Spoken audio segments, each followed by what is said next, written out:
Boa tarde, bem-vindos aqui para a CTE. Estou aqui hoje então com o Fernando. O Fernando Pai vai formar a administração, foi controle em análise na BIG e atuou como gerente de negócios na CAIS. Durante 6 anos foi diretor-geral da ABRT, Associação Brasileira de Recursos Humanos? Isso, ABRH. ABRH, São Paulo. Atualmente trabalha como diretor e headhunter na Redes, empresa por ele fundada. Ele trouxe aqui a apresentação sobre processo de seleção e recrutamento de vocês. Muito obrigada pela presença. Imagina, eu que agradeço. Boa tarde, pessoal. Tudo bem? Tudo jóia? Tá certo. Deu certo aí já com a tela?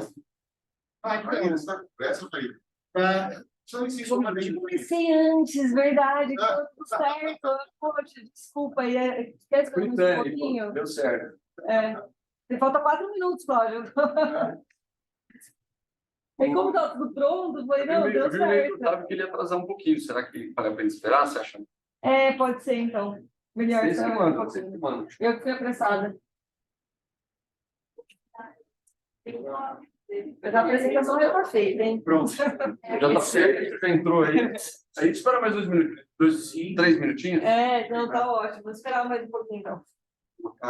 Chegando já. Não, tranquilo. Já você? Mas a gente espera ele para chegar ou já pode? Não, pode começar. Pode começar? Só espera que comece assim, pelo menos, né? Sim, sim. Tranquilo? Começar antes do Brasil também não dá certo, né? Aí já é apelar demais. Nem britânico não é. Antecipado aí não dá.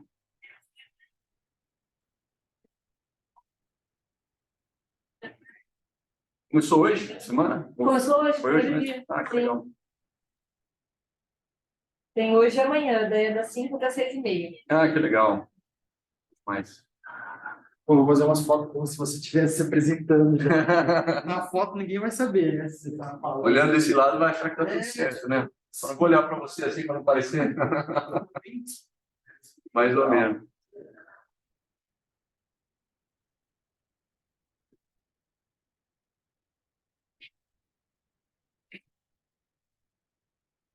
Ela usou, quando quiser, só vai, tá bom? Sim, Só sim. falar vai. Logo eu Beleza. apareço de novo aí.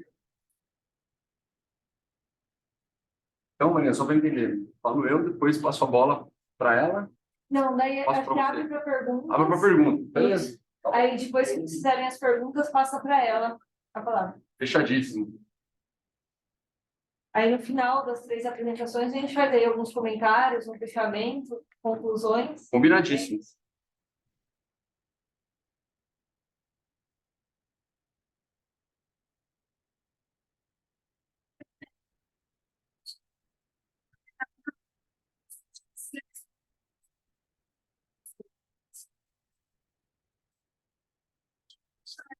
Você dá aula para o curso de administração? Os outros Sim, também? eu entrei agora nesse último concurso que teve. Que legal. Aí é administração, quando precisa, né, segue também, e aí é aula sobre recursos humanos. Que legal. Mas é o primeiro ano que eu ministro disciplina de recursos humanos, porque a minha área anterior era marketing. Olha só. Então, eu mudei de área e tá difícil. Tá fácil. Ah, mas tudo a ver, viu? Marketing e RH tá cada vez mais juntinho. É Sim, verdade. tem a parte de comportamento humano, né? Tem tanto em RH Total. quanto em marketing. Isso porque eu argumentei com a banca Ah, é? do concurso. Eu tinha algumas pesquisas também que era na área de recursos humanos. Ah, Então, legal. eu estava com um pezinho no RH, mas ministrando aula mesmo no primeiro ano. Não sei para onde que eu olho para a Raquel, estou olhando para lá, porque eu vejo ela lá, né? Mas... Você sabe que muita gente que eu conheço que está em RH não veio de RH.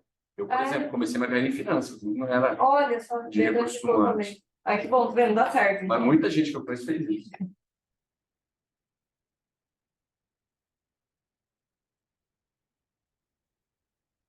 Fernando, acho que já pode começar, então. 5 horas, vamos lá? 5 horas, né? Agora, Atividade pontual, mecânica, de verdade. Aí. Beleza, pessoal, agora sim, boa tarde. Feliz de estar aqui de novo. Já é acho que é a segunda CPE que eu venho fazer parte. Para mim, vai ter orgulho estar aqui com vocês. E meu intuito hoje é falar sobre processo de recrutamento e seleção. A Marina já me apresentou, mas só dando um pano de fundo, por que eu estou aqui? Eu trabalho já como headhunter, como recrutador, há pouco mais de 15 anos. Só passando aqui brevemente da minha história. Só não estou conseguindo virar aqui. Ah, desculpa. Tem um passador. Sou passador. Agora foi, pronto.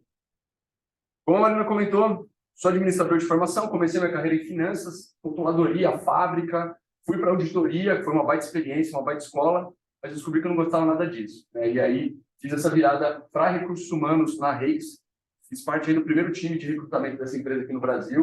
Foi muito legal, uma virada super grande aí de carreira. E eu estava falando agora com a Marina, né? Muita gente que eu conheço também veio de fora e foi muito legal esse começo. Em 2013, eu montei a Rex, que é uma consultoria de recrutamento. Eu não gosto de usar o termo boutique, mas é mais ou menos isso. A gente trabalha posições de liderança e de um jeito muito mais focado em finanças e RH. Esse é o nosso foco. A gente está aqui em Ribeirão já faz 6 anos, então a gente também atua no agronegócio. Faz muito sentido. E aí, nesse período, eu fiquei 2 anos como diretor da BRH, Associação Brasileira de RH, e hoje eu estou trazendo o IBEF para Ribeirão Preto e com algumas outras pessoas. Então, esse é um pouco do meu histórico, né? Eu vou falar sobre recrutamento, isso faz parte do meu dia a dia desde então. E que é legal, todo mundo quando fala de recrutamento e seleção já pensa nisso, né? O processo de recrutamento nada mais é do que um funil. No começo tem muita gente até chegar num ou em alguns candidatos selecionados. Mas o que eu resolvi trazer para vocês é muito mais alguns insights, sabe? De como é que funciona o processo seletivo. Eu sei que vocês, se já não estão, vão entrar em algum processo, seja de estágio, de trainee, e ao longo da carreira outros também, né? Então tem alguns pontos, algumas observações legais de vocês terem em mente para se preparar nesse processo seletivo.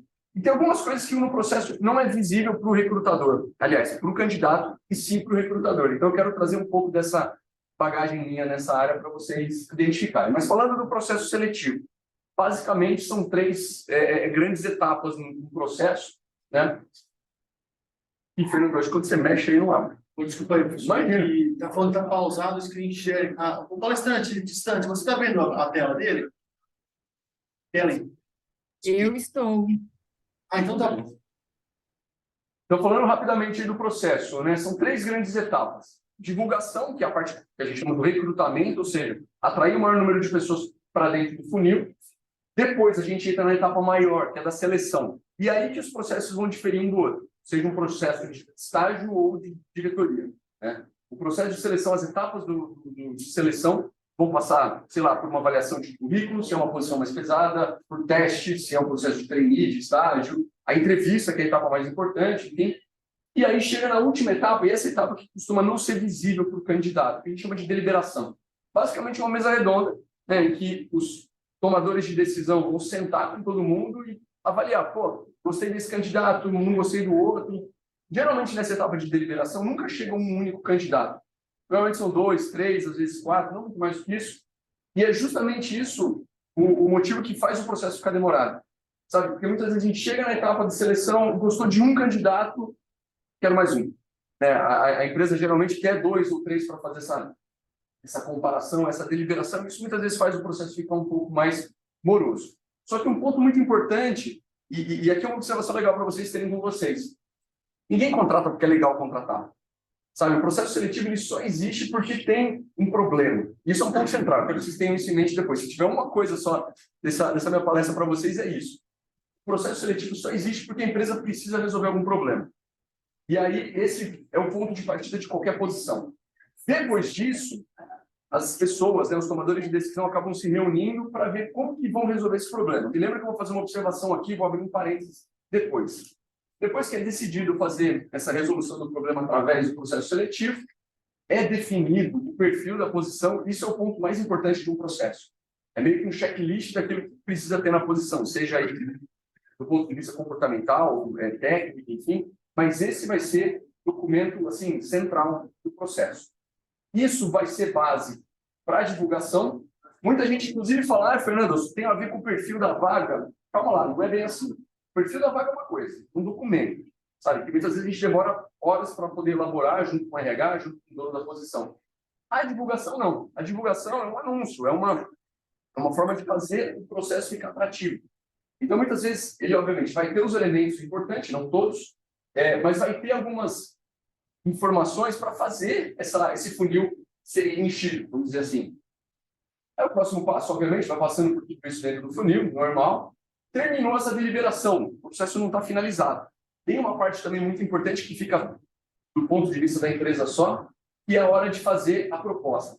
aqui é uma etapa que muita empresa erra, sabe? Porque não é você fazer todo um processo desse, que muitas vezes demora às vezes meses, para você chegar no candidato certo. Não é simplesmente falar, fulano, tá aqui a proposta, tá aqui no teu e-mail, salário é esse, manda o documento e começa a tal. Não é assim. Você precisa, vamos dizer assim, encantar o candidato. Esse é um ponto que tem sido muito comum hoje, a gente falar da experiência do candidato dentro da empresa, né? E isso é o primeiro passo do candidato deixar de ser, aliás, o profissional deixar de ser um candidato e passar a ser um colaborador. Então, é muito importante isso ser bem feito. E aí sim, tem a contratação. Lembra que eu falei que ia fazer uma observação aqui, nesse ponto? E aqui é um ponto muito central. Processo seletivo, ou seja, a entrada no funil, a única forma não é pela divulgação, pela candidatura no anúncio. Existem várias formas de você poder entrar nesse funil. Então, vamos voltar para aquela parte que eu estava falando do processo. A empresa identificou que tem um problema, identificou que vai... Está tentando pensar como que vai resolver esse problema. Para ela sair dali e chegar na abertura da vaga, tem várias etapas que podem ser cumpridas lá dentro. Até porque, lembra que eu falei, não é legal, não é divertido, é caro.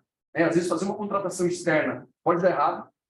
E uma contratação externa errada, é caro para a empresa, custa, às vezes custa cliente. Enfim, é um problema gigantesco. Então, para resolver esse problema, a primeira ação que uma boa empresa vai fazer é olhar para o recrutamento interno. Ou seja, olhar para os colaboradores, ver quem já está dentro de casa, porque, afinal de contas, é uma pessoa que já foi validada, né, já participou de algum processo seletivo, já conhece a cultura da empresa, já conhece os sistemas, os modus operandi e tudo mais. Então, é uma forma muito legal. Inclusive para a própria organização, né, de mostrar que valoriza as pessoas de dentro de casa, que está desenvolvendo, e por aí vai. Às vezes o recrutamento interno não dá certo. Uma etapa muito normal são as indicações. Indicação mesmo. Às vezes tem empresas com programas de indicação. Eu trabalhei numa empresa assim, que você indicava pessoas, amigos, colegas, ex-colegas de faculdade, por aí vai. E se você contratar, se a pessoa fosse contratada na sua indicação, passados aí os 3 meses de experiência, você ainda ganhava um bônus, ganhava, sei lá, R$1.000, alguma coisa assim. É super legal.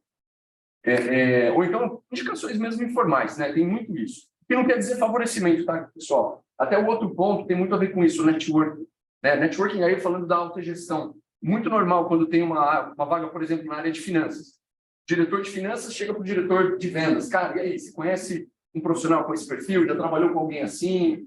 Né? Esse tipo de recomendação é muito normal, o que não significa favorecimento. Muita gente acha isso. Ah, foi indicação do diretor, ele é o queridinho. Não, não é bem assim que funciona. Tá? Depois eu falo um pouco disso. E, por fim, uma outra possibilidade, antes de abrir uma vaga formal na própria organização, é ter o apoio de headhunters, é ter o apoio de consultorias externas, como o meu caso. A gente entra muito em empresas que estão com uma vaga confidencial. Eu estou com uma vaga hoje, por exemplo, aqui em Ribeirão, de uma empresa que vai desligar o gerente de recursos humanos. Então, eles não podem fazer essa abertura de vaga por eles mesmos. Eles estão com um terceiro para poder fazer essa busca de uma forma mais sigilosa, ou quando é uma vaga mais difícil, por aí vai. Feito tudo isso, que daí sim ela tem a decisão de abrir a vaga, percebe? Então, quando você vê um anúncio de uma posição no LinkedIn ou em algum outro lugar, olha quanta coisa que já passou. Então, isso é muito interessante de vocês perceberem. E aquilo que eu comentei, quando entra por uma outra etapa, que não seja, né, um processo, digamos, normal, não significa que a pessoa já está contratada. Aqui tem um não, aqui não dá para ver com o contraste, mas não significa que a pessoa já vai entrar dentro da empresa. Significa simplesmente que ela vai entrar no processo, vai entrar no funil. Pode ser que ela entre numa etapa diferente, pode ser que ela não entre no topo, ele já entre no meio, entre numa etapa mais avançada de entrevista, pode ser. Mas vai passar por uma fase de avaliação, de validação, de tomada de decisão. Então, esse é um ponto importante. Quando eu falo desse processo de validação, né? Cada etapa, cada empresa, na verdade, e cada posição vai ter etapas diferentes aqui nessa fase de seleção. O exemplo que eu dei, falando de um programa de trainee, de estágio, por exemplo, né? A gente vê, às vezes, 10, 15, 20 mil candidatos. É impossível você começar um processo como esse fazendo entrevista diretamente. Então, você vai demorar, né, um ano para fazer uma vaga. O que é normal numa posição como essa? Ter teste de, sei lá, perfil comportamental, teste de inglês, teste de lógica, enfim, tem as dinâmicas de grupo, que é muito normal em posições de começo de carreira, como trainees e estágios. Essa é a boa notícia, tá, galera? Eu não sei quem gosta disso daí, mas é um saco, né?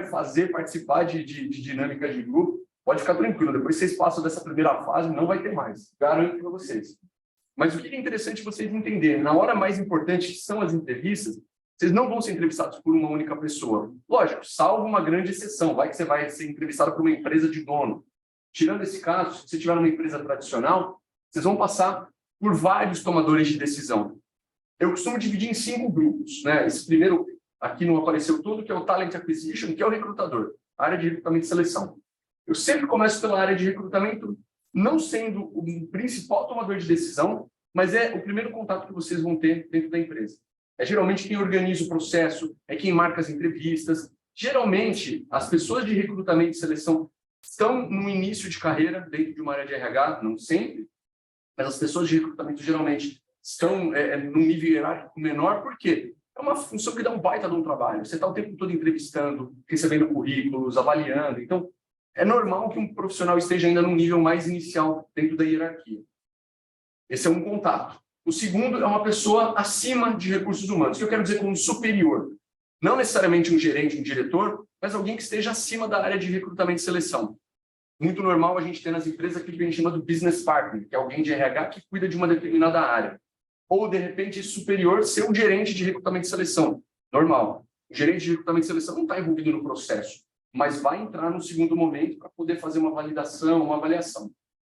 O mais importante desses processos todos é quem vai ser o gestor imediato. Vou pegar um exemplo de uma área financeira. Se a gente está com uma vaga de um analista contábil, por exemplo. Para quem que esse analista vai reportar? Do contador, por exemplo? Pode ser. Então, esse contador vai ser o gestor imediato, é o principal tomador de decisão e é normalmente o dono do problema que eu estou falando.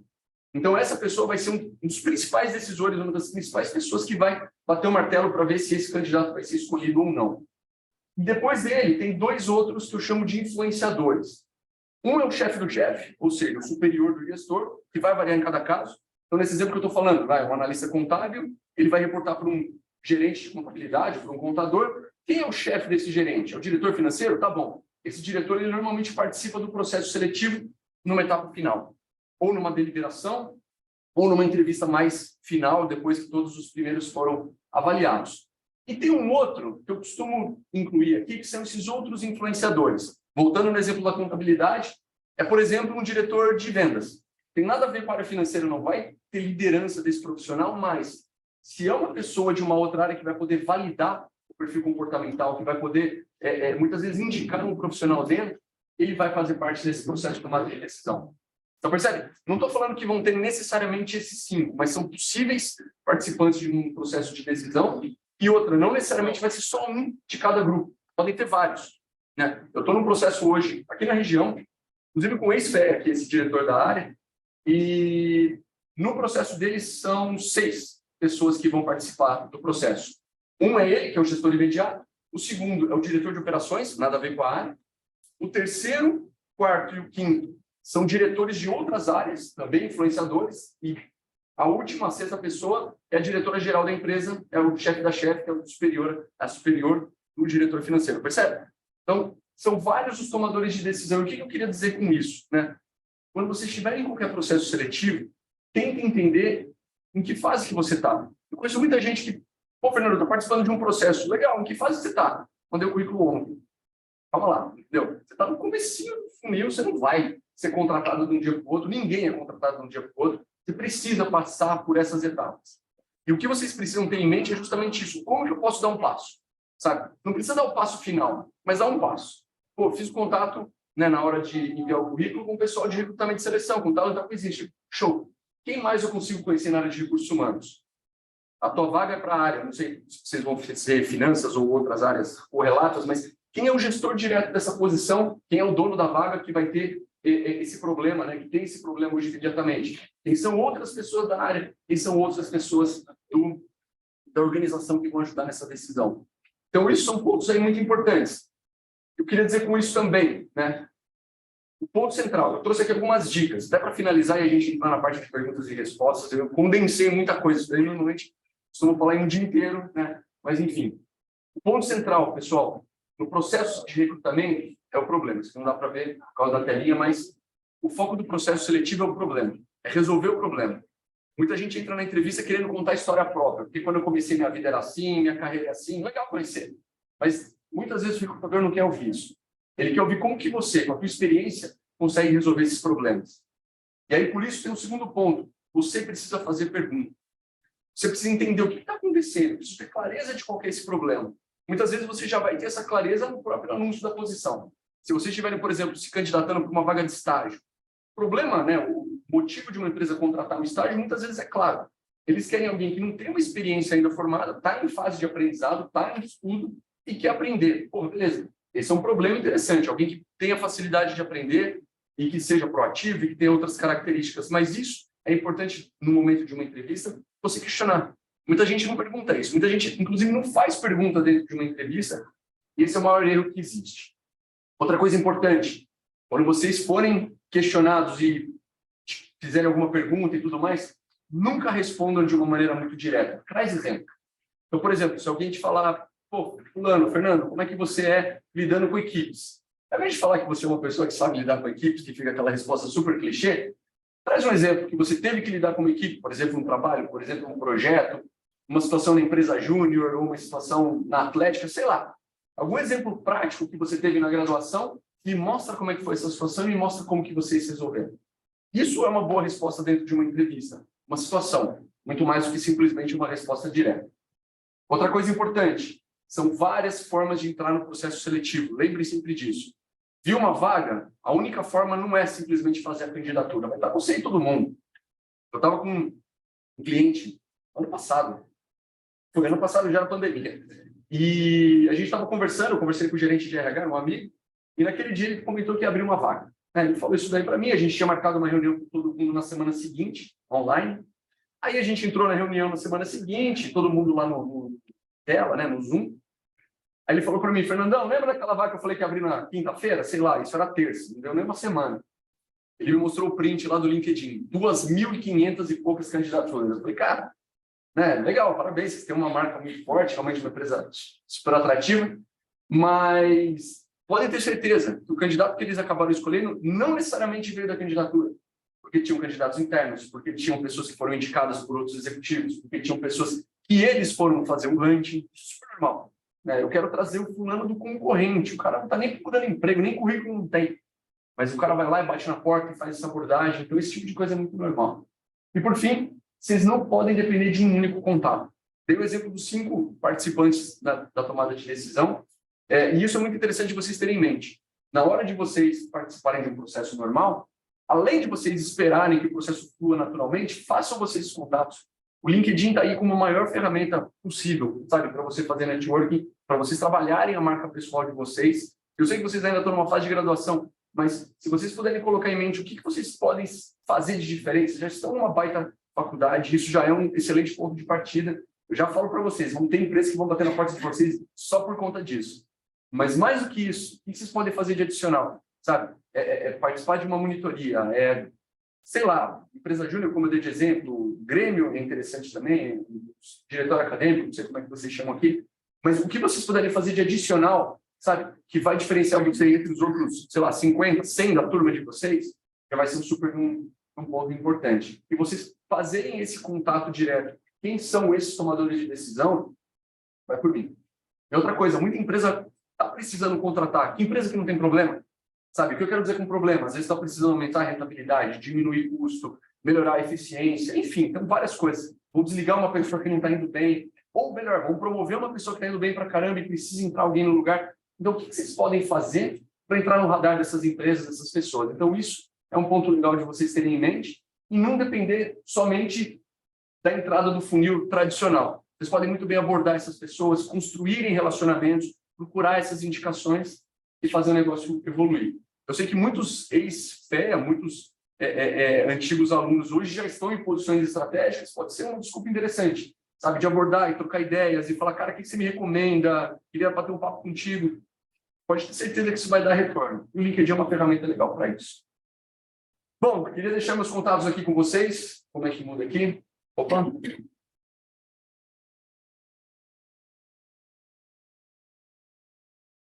Aqui na última tela tem um código QR Code lá, que é meu LinkedIn. Se vocês quiserem ali me adicionar, fiquem à vontade.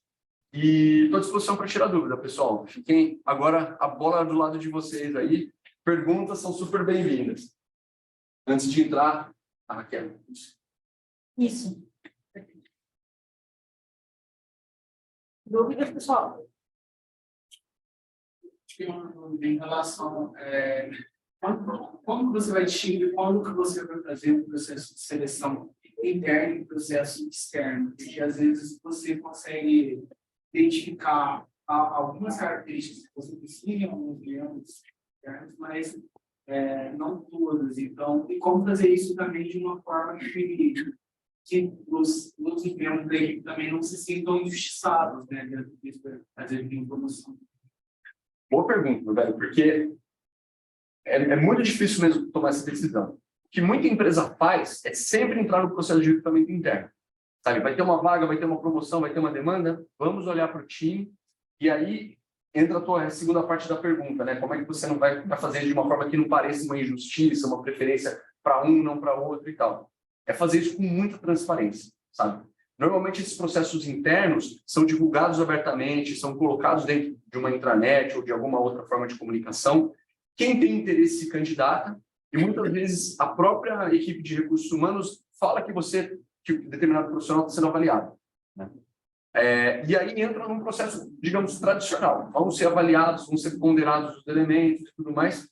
O grande desafio, não só do recrutamento interno, mas também do recrutamento externo, é trazer esses elementos com transparência do candidato. Se você for ver, a maior reclamação que existe em qualquer lugar, para qualquer empresa, é falta de feedback, sabe? Entrei no processo, não recebi retorno, por quê? E o grande problema disso daí também para o candidato é que muitas vezes a pessoa coloca a minhoca na cabeça.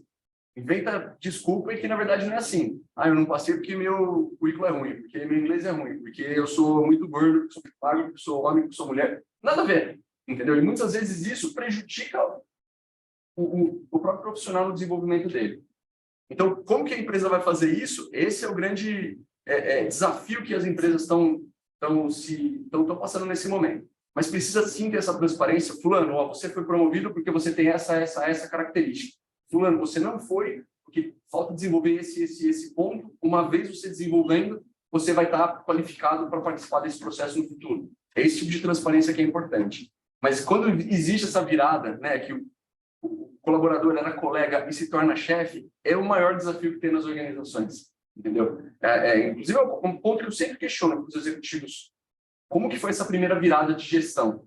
E quase todos falam que não foi fácil, ainda mais quando tem uma situação dessa, de deixar de ser colega para ser chefe. Alguém mais? Fique à vontade.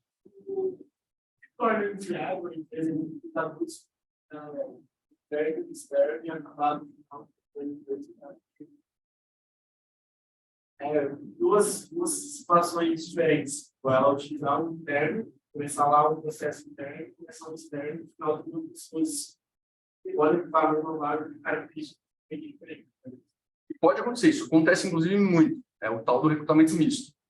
E olhando do meu ponto de vista, né, eu conduzo o processo externo sempre. É muito delicado porque você acaba criando expectativas em um dos dois lados, sabe? Se você é um colaborador interno, está participando do processo, chegou no final, foi contratado alguém de fora, é uma baita frustração. E o contrário também é verdade. Você está no processo, e normalmente o processo ele é demorado, são várias entrevistas, várias etapas. Imagina você como candidato, recebe aquele feedback final de não, foi contratado uma pessoa de dentro de casa. Fica aquela sensação de, por que não fizeram isso antes? Né? Por que demoraram todas essas entrevistas e tudo mais? A gente sabe também, friamente, que o processo seletivo ele serve para ajudar a empresa na tomada de decisão.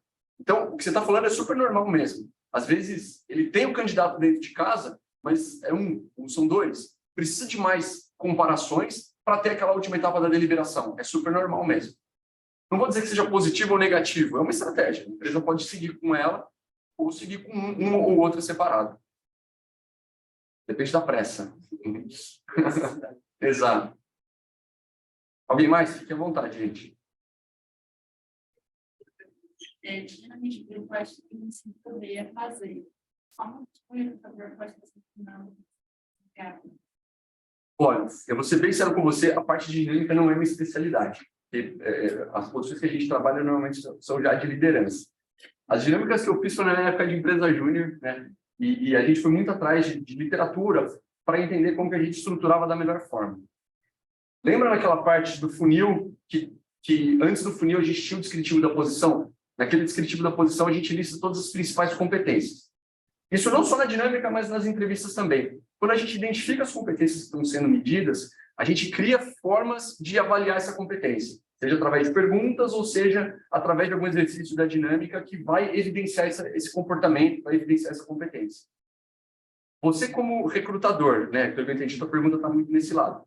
O grande desafio é você estruturar uma lista de perguntas ou então estruturar uma forma, né, de você avaliar essas competências através da dinâmica, que primeiro evidencie essas competências, tire do achismo, entendeu? O grande desafio do recrutador é não ficar no feeling, né, de falar, eu não fico com a cara. Eu não fico com a cara por quê? Sabe? Me dá um motivo, me dá evidência. Não dá para dizer que o santo não bateu, né? Você precisa ter argumentos, precisa ter elementos. E a forma de você fazer isso é, primeiro, ter clareza daquilo que você está medindo. Que é tais competências, tais e tais habilidades. E aí, através, seja da dinâmica ou da entrevista, a gente vai tentar medir as suas habilidades. E o que é interessante da dinâmica? A gente está colocando a mesma régua, né, o mesmo exercício para várias pessoas. Então, a gente consegue comparar um com o outro e muitas vezes fazer uma escala. Oh, fulano se deu melhor naquela resposta, ou então naquele exercício, fulano não deu tanto. Então, a gente consegue medir dessa maneira, sabe? Faz sentido isso ou não? E falando do outro lado, né, aproveitando, sei que você não perguntou isso, mas complementando. Para quem está participando da entrevista, o grande desafio é perceber que está sendo avaliado aquilo. Então, por isso que eu falei, a empresa não quer conhecer o candidato, não quer ouvir a vida inteira do candidato. Esse é um erro que muitas pessoas fazem. Chega na entrevista, a primeira pergunta de qualquer entrevista é: me conta um pouco de você e tudo mais. E nisso o candidato desembesta a falar, e está errado. Sabe? Não é para contar a vida inteira, não é para você ficar 1 hora falando um monólogo. O certo nesse momento é você sim dar um pano de fundo sobre a tua carreira, mas já começar a fazer pergunta. Carol, falei aqui rapidinho quem sou eu. Quem mais te chamou atenção? Né? Com base nisso que eu falei, o que vocês estão buscando que fez mais sentido com a minha experiência? Para daí sim você poder fazer uma ponte com mais detalhamento, sabe? Para daí sim você trazer um exemplo, trazer um caso, um projeto, alguma coisa assim, para poder explicar. Que daí você está endereçando para aquela competência que está sendo avaliada. No seu caso, a empresa que você tem esses cargos mais altos, qual é a maior dificuldade que você acha que a pessoa não tem esses cargos mais altos? Cara, várias. Eu vou dar um exemplo simples, inglês. Tem muita empresa que pede profissionais com nível de inglês, em níveis altos, estou falando de gerentes, de diretores, e a galera não tem. Outra dificuldade que a gente tem vivido muito agora nesse pós-pandemia, né, é mobilidade. Como deu certo o trabalho remoto, o trabalho híbrido, tem algumas empresas que não adotaram esse modelo, eles têm uma grande dificuldade de recrutar e de reter esses profissionais. Estou com, por exemplo, um cliente em Araraquara. Araraquara é perto. E eles não conseguem gente para se mudar para Araraquara. Enfim, que mais que eu posso te dizer? Depende muito. Depende muito do perfil da posição, da dificuldade da posição, mas para posições mais pesadas, eu costumo dizer que o difícil nunca é o técnico. O técnico, você tira de letra. O difícil é ter um conjunto de competências comportamentais, sabe? É a pessoa saber ser um bom líder, é ter habilidade de comunicação. Eu recruto muito finanças, e o profissional de finanças geralmente tem uma base técnica boa. Só que para fazer a virada do técnico para o gestor, cara, é um grande desafio. Eu vim de auditoria, e o momento que o auditor mais sai da empresa é quando ele se torna gerente de auditoria. Por quê? Enquanto você vai crescendo, vai ser auditor, sênior e tal, até o nível de supervisor, às vezes não tem supervisor, já é sênior e vira gerente. Até esse nível de sênior, ele é cobrado para ser um técnico, para avaliar, para fazer as análises, os testes de saldo, tudo aquilo. Quando ele vira gerente, ele tem que vender. E o cara nunca foi treinado para vender. Eu tenho que puxar o telefone e marcar reunião. Cara, tem gente que tem dor de barriga. Fala, eu não gosto de fazer isso. E a galera vaza. Então é muito interessante isso. Como que são as dificuldades dependem muito do perfil, da posição, mas muitas vezes costuma ser do lado do comportamento. Em relação à proposta, depois ao nosso sucesso, seria a proposta do trabalho. Mas, assim, a gente vê que vocês não estão precisando de marketing de informações na hora de tentar ingressar no sentido. Então, como saber qual as informações que deixam mais detalhadas e você guarda mais essa parte? Bom ponto. É normal que a gente questione no começo, né, quando a gente recebe uma candidatura ou faz uma abordagem, já pergunta direto, cara, qual que é o teu salário? E qual que é a tua pretensão? né? Eu sou sempre cauteloso com esse lado de pretensão, porque aquela história, eu ganho 5, minha pretensão é ganhar 20. Calma lá, né? Não é assim que funciona. Normalmente, o aumento que se dá para o profissional não é uma regra isso, mas é em torno de 20%, 30%. Às vezes mais, às vezes menos. Às vezes a gente tem propostas que o salário é igual. Eu hoje tive um cliente fazendo uma proposta para o candidato exatamente no salário que ele tinha. Mas por quê? O que ele tinha na empresa dele, não só falando em benefícios, né? Contando o pacote de benefícios, a proposta era até melhor, mas quais são as perspectivas, quais são os motivos que estão fazendo ele sair? Então, eu sou muito cauteloso nesse primeiro momento de perguntar a tua pretensão. Porque é uma coisa, você está indo para uma grande empresa, a tua pretensão é X. Você está indo para uma empresa menor, com menos perspectivas, a sua pretensão é outra. Entendeu? Então, ao longo do processo, a gente vai questionando muito isso. O que está te fazendo sair? Isso é uma outra pergunta, né? Comentei que tem uma pergunta que sempre fazem na entrevista, me conta a tua história. A segunda pergunta que vão te fazer é, por que você está aqui? Por que você quer sair de uma empresa, né? No meu caso, ou por que você está se interessando nessa empresa ou nessa oportunidade? E esse tipo de informação para o recrutador é muito valiosa. A gente consegue identificar quais as necessidades que estão sendo alimentadas naquele profissional e aí a gente consegue endereçar a proposta para focar nesse ponto. Vou voltar no exemplo desse cliente que a gente está assessorando hoje. A pessoa que está nesse processo, ele está saindo da empresa dele, né? Tá querendo olhar para fora da empresa que ele está, porque ele entrou, era uma startup, ele tinha toda a autonomia de liderar a área financeira, tinha baita de uma perspectiva de abrir capital e fazer um monte de coisa. A empresa mudou o direcionamento, foi vendida para um grupo grande, e nesse grupo grande ele não vai ter essa autonomia toda de liderar todas as áreas dentro de finanças, ele vai ser um gerente focado num subsistema. Isso está matando ele. E o que o meu cliente tem? Com todos os subsistemas. Então, a gente focou muito nisso na hora da proposta. Faz sentido isso para você? Não. Então, esse é um ponto importante. Se a gente chegasse no final da proposta e falasse, fulano, está aqui a carta oferta, assina aí, me manda, ele vai falar, não, você está louco? Né? Mesmo salário? Não. Agora, para fazer essa apresentação, a diretora de RH chamou ele na empresa, apresentou tudo aquilo, eu falei, cara, a empresa está abrindo capital, que era o que ele ia ter na empresa anterior e não teve. A empresa abrindo capital, fazendo isso, expandindo, construindo fábrica nova, você vai assumir finanças, tesouraria, relação com investidores, contabilidade, vai ter uma equipe de 15 pessoas. Faz sentido? Puta, faz. A proposta é essa. Faz sentido? Puta, feito, na hora. Entendeu? Eu vou dar até um outro exemplo legal, já que você tocou nesse assunto, isso é uma parte que eu gosto bastante, porque é muito sutil, sabe? Não tem uma regra. Cada situação tem uma situação. Eu vou dar o nome da empresa porque faz sentido. A gente estava trabalhando com a Nestlé, foi um dos primeiros projetos novos aí pela Reds. Nestlé é uma baita empresa, todo mundo conhece, todo mundo consome Nestlé hoje, se bobear, né? E eles estavam com uma posição de um gerente sênior de contabilidade, vaga aberta um tempão, super difícil, tudo mais. A gente achou uma pessoa, perfil ótimo e tal, estava numa empresa do setor químico, empresa B2B, não era muito conhecida. Ela já estava com um salário maior, tinha benefícios melhores, tinha um carro melhor, tinha um bônus que chegava até 4 salários, a Nestlé pagava menos, tinha previdência maior, da Nestlé era menor, tinha tudo melhor. E aí o diretor de RH falou, cara, a gente vai fazer a proposta para ela. Eu falei, meu, vocês estão loucos, não vai aceitar, vai ganhar. Acho que no total era 40% a mais do que a proposta que eles queriam fazer. Ela falou, deixa comigo. Eles foram para a Boutique Nespresso em São Paulo, na Oscar Freire, fecharam a Boutique Nespresso antes, foi o diretor financeiro, o diretor de RH, o diretor financeiro era o chefe direto dela, toda a equipe lá, esperando ela, e fechado para eles. Foram lá e deram uma história da Nestlé, da Nespresso, disso, daquilo. A operação da Nestlé no Brasil é uma das mais e está no seu no final, porque é a carta proposta. Na hora, 40% a menos.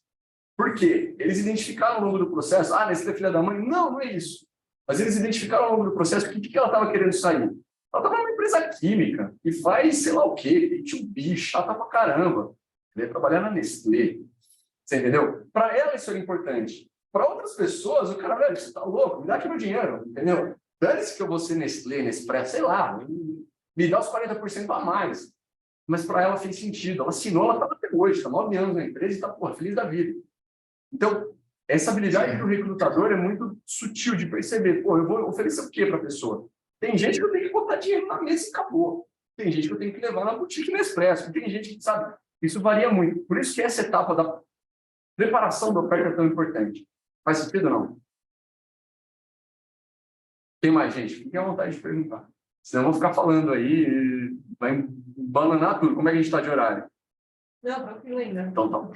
Você falou desse processo que foi há 9 anos atrás. O que você acha que mais mudou recentemente, assim, nesse processo? Ou pergunta.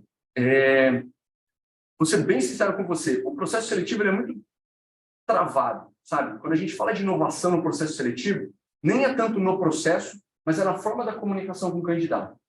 Esse material que eu preparei aqui, eu dei de treinamento para a minha equipe esses dias. Eu falo que a gente tem 2 objetivos. O primeiro é fazer o processo rodar e entregar o melhor candidato no menor tempo possível. Beleza. Mas o segundo é trabalhar essa experiência do candidato. Não só com o candidato que está sendo contratado, mas com todos que participaram do processo. Uma vaga normal minha tem pelo menos 100 candidatos que a gente vai conversar. E um vai ser contratado. Então tem 99 que muitas vezes vão ter contato com a empresa, outros não. Mas eles têm que ter uma experiência positiva, por exemplo, de estar num processo com a Nestlé, ou mesmo com a gente pela Reds, para poder participar de um outro no futuro. Então, o que eu falo que o que mudou bastante nesses últimos tempos é essa preocupação com o candidato. Então, é ter feedback o tempo todo. A gente tem prêmio, a gente trabalha com um sistema que é a GUP.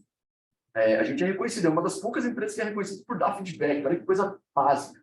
Mas isso não é básico, não é todo mundo que faz. Então, se você está participando do processo comigo, você vai receber uma mensagem na hora que você fez a candidatura. Fulana, pô, tá aqui, a candidatura foi recebida, a gente vai avaliar. Passou um tempo, você passou para a etapa seguinte, agora eu quero que você faça um teste assim, daqui a tantos dias, se você não receber resposta, aqui no telefone, você vai ligar para mim, ou para o consultor que está tocando a vaga. Então, é esse tipo de engajamento que acaba sendo uma diferença interessante. Eu vou dar um exemplo de um cliente que a gente atendeu há pouco tempo atrás, o pessoal da Under Armour, aquela marca de roupa de esporte. Eles estavam fazendo um processo de trainee, um trainee mais sênior, né, um trainee inicial, uma galera já um pouco mais velha, e eles fizeram um negócio muito bacana pensando nessa experiência do candidato. Para todo mundo que participou do processo, eles davam um voucher para gastar nas lojas de, sei lá, R$50, e faziam todo esse trabalho de acompanhamento, de desenvolvimento, davam um feedback para o candidato, para cada um deles. Olha, você errou nisso na tua dinâmica, você pode desenvolver esse ponto, esse outro, não sei o quê. No final das contas, acho que foi um processo menor, acho que tinham 5.000 candidatos, grande, mas menor comparado com o programa de trainee. Eles tinham 5.000 pessoas com voucher na mão, gastando na loja deles, virando cliente, fidelizando, sabe? Então, essa preocupação do candidato também ser um parceiro seu, e, cara, são pessoas que vão virar fãs da marca, e que depois vão querer participar de outros processos seletivos e outras fases da carreira naquela empresa. Entendeu? Então, esse tipo de preocupação mudou bastante. Antigamente, a gente via aquela arrogância do tipo, manda teu currículo para mim, eu vou responder e você que se vire, sabe? Eu sinto que essa foi uma mudança bem grande que aconteceu nos últimos tempos. Pode falar. Pensando na parte dos processos seletivos maiores, assim, principalmente em estágio, uma coisa que não fica clara para mim é a importância desses testes online. Porque eu já vivi algumas situações, e soube de outras também, de candidatos que foram chamados e não faz sentido o resultado do teste, ou a questão da mobilidade também. É muito difícil isso, vou ser bem sincero.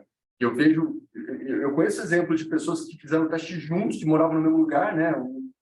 Namorada, sei lá, os dois fizeram teste. Um até fez o teste do outro, sabe aquela história? E um passou e o outro não. O que é levado em consideração são várias coisas, não é só o resultado do teste. E uma coisa que eu já falo para vocês, que você tem a vantagem do sobrenome Ferri, sabe? Tem muito lugar que, se você entra por uma faculdade que não é conhecida, você nem passa para o segundo momento. Você pode ter tirado 10 no teste, você não passa pela faculdade.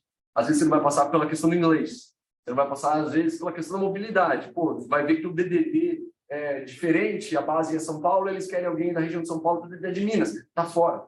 Tem isso, infelizmente. Mas é aquilo que eu te falei, o começo da pirâmide, sabe? Quando os candidatos entram no funil, a segunda parte, que é a parte da seleção, ela tem o objetivo oposto do primeiro. O primeiro é atrair o maior número de pessoas possível. O segundo é eliminar. Então, teve lá 30.000 candidaturas, eles querem eliminar, porque na parte da entrevista, eles vão ser muito, entendeu? Então, às vezes é muito sutil, realmente, a diferença. A dica que eu dou para quem está participando de processo de trainee, participa de todos. É quantidade sim, sabe? Participa de 20 para você ser aprovado em 5, para você seguir em 2. É isso, não tem segredo. E lógico, né? Se preocupando em melhorar se você receber esses feedbacks. Mas isso é muito, muito delicado. Para os complexos, o que é dar um feedback para uma pessoa assim? Uma pergunta, cara, sinceramente, é difícil porque muitas vezes, não sei se é uma cultura do brasileiro ou não, mas é muito difícil a pessoa querer se indispor com o outro. Falar, cara, você não foi bem por conta disso. É muito mais fácil falar, a gente liga semana que vem, entendeu?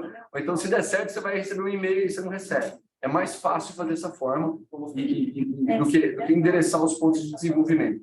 Eu já tive essa experiência de dar o feedback para o candidato e a pessoa não receber isso bem, com pessoas pesadas, sabe? Então, por isso que muitas vezes as empresas preferem não seguir dessa forma. Não estou querendo justificar, mas eu entendo que é uma possibilidade. Foi algo tão sério, foi algo tão simples. Falar para a pessoa, olha, você vai provar no processo, porque até durante o processo, você não sabe onde você está. Quem não está valorando algum não você está, o que você está fazendo, o que você está fazendo. Exatamente. Acaba fazendo hoje foi um processo lá de que você nem sabe onde você está, você acaba, pô, ainda falta muito, falta quando você está, e aí? Não, exatamente. Por isso que eu acho tão importante você ter o feedback logo, não o feedback no sentido, você não foi aprovado por isso, mas você está ou não está no processo. Eu acho que pior do que ter uma resposta negativa é não ter resposta. Né? E você sabe, agora pegando um exemplo que aconteceu hoje também. Eu estava falando com uma candidata que participou do processo comigo no começo do ano e ela foi rejeitada pelo inglês. O diretor entrevistou ela e falou, cara, teu inglês não está bom. Beleza, isso foi em março. Liguei para ela hoje para um outro processo, ela falou, Fernando, posso dar um retorno? Eu comecei a fazer inglês depois daquele feedback. Então foi uma coisa importante. Ele podia muito bem ter falado, você não vai aproveitar, você não vai seguir no processo, porque não vai seguir no processo. E beleza. O feedback que ela recebeu fez ela começar um cursinho de inglês. Olha que coisa simples, mas amanhã ela pode se qualificar para uma outra vaga que ela não se qualificaria antes. Exato. É duro para o recrutador, mas, cara, é necessário. O candidato pode fazer toda a diferença. Demorou 2 meses eu perdi totalmente a possibilidade de procurar na faculdade. Daí depois mandaram a sequência para provar, não foi nada. Mas você sabe que essa demora, por exemplo, pode não ser um problema da falta de feedback. Você pode ter entrado na deliberação, que eu estou falando, sabe? Ou seja, você foi aprovado, mas era só você. Aí eles queriam entrevistar os 2, 3, 4. Aí, às vezes, seguiram com o outro, aí o outro desistiu. Pô, mas aquele cara era bom, vamos seguir com ele de novo, não dá o feedback negativo ainda. Isso acontece, entendeu? E é por isso que é importante entender a dinâmica do processo, para você não ficar xingando o recrutador de graça. Eles deram um prazo, eles falaram, olha, tantos dias a gente vai entrar em contato com você. Aí sim, aí foi o erro deles. Esperando. Aí 2 meses depois... E nem que nesse período eles falarem, ó, cara, lembra que eu te prometi que ia ligar na sexta? Estou te ligando para dizer que eu não tenho novidades. Me dá mais 15 dias, sei lá. Seria muito melhor, né? Mas é isso, gente. Espero ter conseguido ajudar vocês. Qualquer outras dúvidas dos contatos estão ali. A gente vai trocando figurinhas. E passar a bola para a Raquel agora, gente. Dá licença. Obrigado. Muito obrigada, Fernando. Posso sentar aqui? Eu consigo enxergar a galera? Eu estou olhando para mim mesma ali. Isso é ruim. Ah, melhor. Oi, gente. Para quem não me conhece, eu sou a Kel, eu sou da XB2, na época que tinha o matutino, nem sei se existe matutino ainda. E eu acho que tem gente de vários anos, né? Ou é todo mundo do último ano?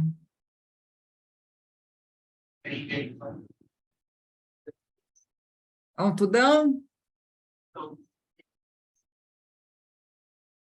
Vocês estão me ouvindo? Não, é que eles estão falando baixo, mas eles falaram que tem de vários anos. Ah, perfeito, ótimo. Então, eu selecionei alguns temas bacanas. Não tenho PPT, eu gosto muito de conversar. Eu já atuei muito tempo com recrutamento e seleção diretamente. Eu trabalhei 7 anos e meio na Ambev, quase 8 anos, alguma coisa assim. E dentro dessa trajetória, eu cuidei do processo seletivo em todos os anos, sendo especialista de recrutamento e seleção durante 2 anos. Então, eu cuidava durante esses 2 anos tanto do trainee, quanto estágio, quanto recrutamento de talentos, liderança em toda a Regional Sul, que aí compreende, na época tinha Paraná também, SPI, que era o interior de São Paulo, que é Ribeirão. Então, queria trocar ideia com vocês de algumas coisas que eu acho que é super bacana para vocês terem em mente, né, assim, sobre o que a gente, né, quanto empresa, etc., a gente está buscando. Fui de uma startup, agora estou em outra startup, hoje eu trabalho para São Paulo, estou de home office, não mudo para Araraquara de forma alguma, eu moro em Curitiba, tenho home office, eu não largo mais mão, não tem como. Vida é word office, né? E alguns teminhas que eu acho que é bacana a gente pensar sobre. Quando eu estava na faculdade, toda a minha turma estava se preparando para o trainee. tudo era em volta do trainee. Gente, sabe quantos trainees eu prestei na vida? Zero, rosca. Eu nunca prestei um trainee e deu super certo. Mas eu tive que trabalhar, eu precisava pagar minhas contas. Então, já que eu tive que pagar, meus pais pararam de mandar dinheiro, eu falei, vou arranjar um emprego. E na fé, gente, tem uma coisa muito bacana chamada networking. E eu lembro que eu estava no bar da fé, estava numa roda, conversei com um veterano, poxa, eu vou ter que procurar um trabalho efetivo. E ele trabalhava na Ambev e falou, Kel, fiquei sabendo de uma vaga de técnico administrativo lá, na área do RH. Eu me imaginava trabalhando na área do RH? Não me imaginava. Mandei meu currículo. Dia seguinte, aquela ressaquinha após bar da fé, né, me ligam e falam para eu fazer uma entrevista, porque tinha uma agência terceirizada antes de fazer esse processo, e tinham recebido meu currículo. Fui lá, me fizeram fazer um teste de português e matemática, fiz.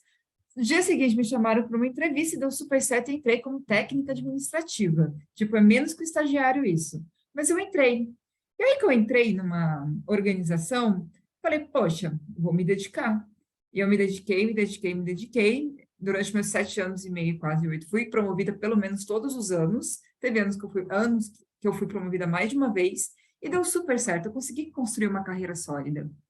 Mas, podem ver, eu usei o networking, teve a questão da prova, e não foi um trainee. Mas existe possibilidade de carreiras consistentes sem ser o trainee. E por que eu abro falando? Eu não estou falando mal do trainee, gente. Mas existe uma super, hiper valorização do trainee hoje no mercado como sendo a única chance da gente ter uma vida profissional. Parem com isso, tem muitas vagas e muitas empresas muito bacanas que dá para fazer uma carreira muito boa. E quando a gente fala do processo de trainee, eu acho que muitos de vocês estão aqui por causa disso, né? É super importante algumas coisas. A prova de raciocínio lógico em inglês, de verdade, 90% das pessoas já caem. Hoje em dia, acho que os 2 anos que eu cuidei de recrutamento e seleção, só engenheiro passava no teste de lógica. Então, tinha que ser afiadíssimo. Chegava na hora da dinâmica, só tinha engenheiro para fazer dinâmica. E aí, aos poucos, as empresas foram mudando isso, né? Porque viram que estava saindo todos os mesmos perfis. Todo mundo igualzinho. Sério, a UFPR aqui, todo mundo de engenharia elétrica. Como que eu coloco uma pessoa de engenharia elétrica para ser estagiário, trainee numa área de marketing, por exemplo? É bizarro, é muito difícil, não tem como. Mas, eu gosto de conversar e às vezes eu posso me perder, então podem me situando. Falando do processo seletivo normal, eu acho que vocês têm que usar muito networking, isso é muito importante. Então, sabe aquele trabalho em grupo que você não gosta de fazer? Ele é importante, é uma chance de você estar conhecendo pessoas. Sabe a hora do almoço, a gente tinha 2 horas de almoço na época, porque era diurno. Então, eram 2 horas no dia, né, o Bocatáí, que a gente ficava fazendo o quê? Jogando truco na antiga Sueden, que agora acho que é Convívio, né? Acho que mudou o nome. Isso é a parte mais importante de uma universidade. Vocês vão aprender. Vai ter aula disso, daquilo, vão aprender um monte de coisa, análise, etc. Mas, gente, essa relação, esse convívio, essas relações humanas fazem total diferença na entrevista, na parte de dinâmica, se tiver uma dinâmica, na hora de você conseguir deslanchar sua carreira, também faz muita diferença. Às vezes é chato, às vezes você fala assim, puta, aquela pessoa é muito chata, não acredito que eu caí no grupo com ela, mas acredite, no mercado de trabalho, vocês vão encontrar muitas pessoas chatas. Então, a gente tem que aprender a conviver com as pessoas, a gente tem que aprender a ter diálogo com as pessoas, a gente tem que aprender a fazer um trabalho em conjunto, porque, infelizmente, a gente não pode escolher com quem a gente trabalha. Então, aproveitem, isso é muito importante. Vai participar da atlética, nem que seja para ir nas festas, vai participar do CA, vai participar de tudo, mas participem, façam alguma coisa. Saiam da bolha. O sair da bolha é fundamental. E tem algumas competências. Gente, eu não vou falar que vocês têm que aprender inglês. Eu não sei falar inglês. Eu sou gerente de RH há 12 anos, mas eu não sei falar inglês, eu tenho bloqueio, e eu não aprendi. E eu falo isso quando me chamam para entrevista. Agora, faço bem menos, mas eu não tenho esse interesse hoje. Mas se você quer um trainee, você vai precisar. Mas vocês têm que ter esse autoconhecimento. Quando vocês vão escolher entre uma carreira tradicional, que pode ir muito além de um trainee, ou se vocês querem um trainee. Galera que quer participar de um trainee, e aí eu preciso abrir a mente de vocês para o trainee, sobre a vida de um trainee. Alguém aí tem ansiedade? Pouca gente, não é possível, vocês estão mentindo. Gente, ansiedade é um mal, assim, do século, de verdade. Ansiedade, depressão, burnout, tudo isso está meio que envelopado no mesmo pacotinho. Sabe como é a vida de um trainee? A faculdade inteira dizem para você, você tem que passar num trainee. Se você passar num trainee, a sua vida está resolvida. É ou não é? Tem muito disso. Pelo menos na minha época, se você não passar num trainee, você é derrotado. E não é bem assim. Você vai passar por todos os trainees, você vai ter que estudar todas as empresas, você vai fazer, assim, N processos, com culturas totalmente diferentes, e pode ser que você passe num trainee. Aí você vai chegar no trainee. As empresas recebem o trainee igual está recebendo um ovo, sabe, delicado, de ouro, com películas, e as empresas vão cuidar desse trainee, vão fazer um job rotation, vão fazer N escalas de treinamento. Tem empresa, a Ambev, por exemplo, mandava para os Estados Unidos para conhecer a fábrica da Bud, para ficar uma semana lá em treinamento também. Vamos passar por diversas unidades Fabris ou CDDs, enfim. Vai ser um ano super bacana de muito conhecimento, mas acabou esse um ano, a vida segue. E o primeiro cargo de um trainee, na maioria das empresas, obrigatoriamente, é um cargo de liderança alto, porque essa pessoa foi preparada para isso. Existe uma expectativa em cima do trainee. E, gente, se vocês não querem ser líder, não prestem trainee. A não ser que haja um trainee diferenciado. Mas se você não quer liderar time, se você não quer ficar tomando decisões de bucho o dia inteiro, não prestem trainee. Aí faz parte do autoconhecimento de cada um de vocês. Mas dou essa letra para vocês. E vocês vão ser cobrados, vocês vão ter metas, vocês nunca tiveram time. Primeiro time ali. Existe uma comparação extremamente excessiva entre os trainees, é muito engraçado isso. E é muito a questão de status. É legal você passar no trainee, que isso te abre portas em qualquer empresa, porque sabem que se você passou em algum lugar como trainee, opa, esse cara é diferente, essa pessoa é diferente. Mas o trainee tem essa, como é que eu posso dizer? Tem essa especificidade, né? Agora, se você não quer ser líder, tá tudo bem. Existem empresas que têm vagas específicas e técnicas.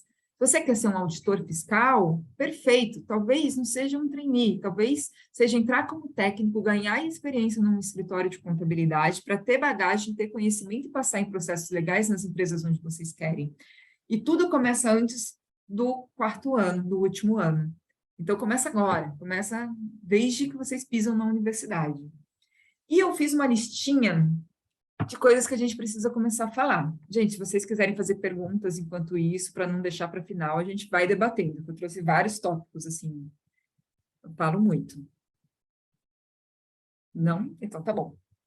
Eu fiz uma listinha de competências que hoje no mercado de trabalho, quando eu vou recrutar pessoas, inclusive liderança, são as que a gente sente mais dificuldade em achar, inclusive em diagnosticar. Primeira delas, inteligência emocional. O que a Raquel quer falar com inteligência emocional? Muitas vezes, a gente se fecha em alguns mundos, a gente não tem alguns conflitos. Quando a gente vai para o mercado, o conflito está na nossa cara. E, às vezes, a segunda habilidade, não conseguir solucionar esses conflitos e ter a inteligência emocional, de ter a resiliência, de ter realmente, poxa, isso não é pessoal, estou recebendo feedback, é porque eu preciso realmente...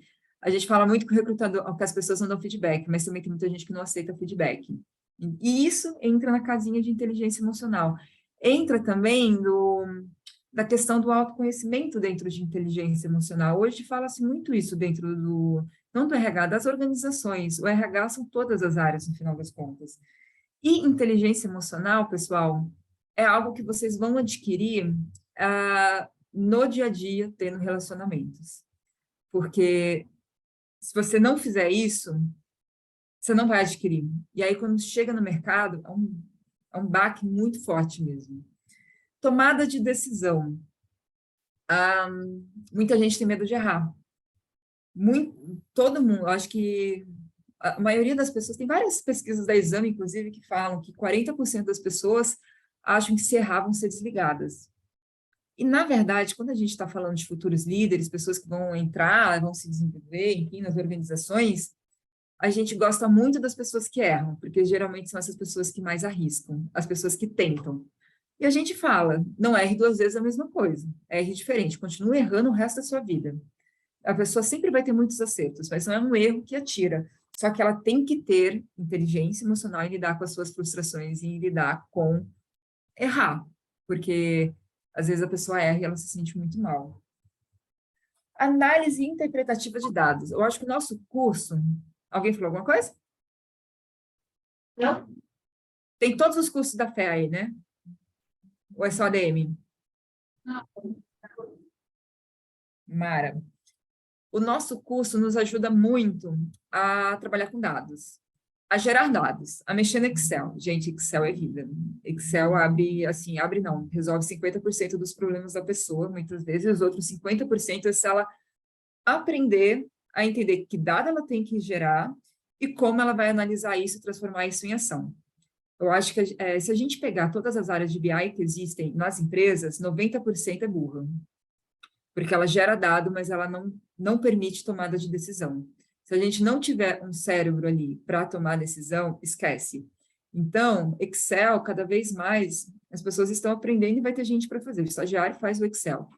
Mas entender qual dado você precisa, o que mexe nos seus ponteiros da sua área, da sua organização, não é o estagiário, vocês precisam. E a fé, essa formação holística que a gente tem, permite isso, tá?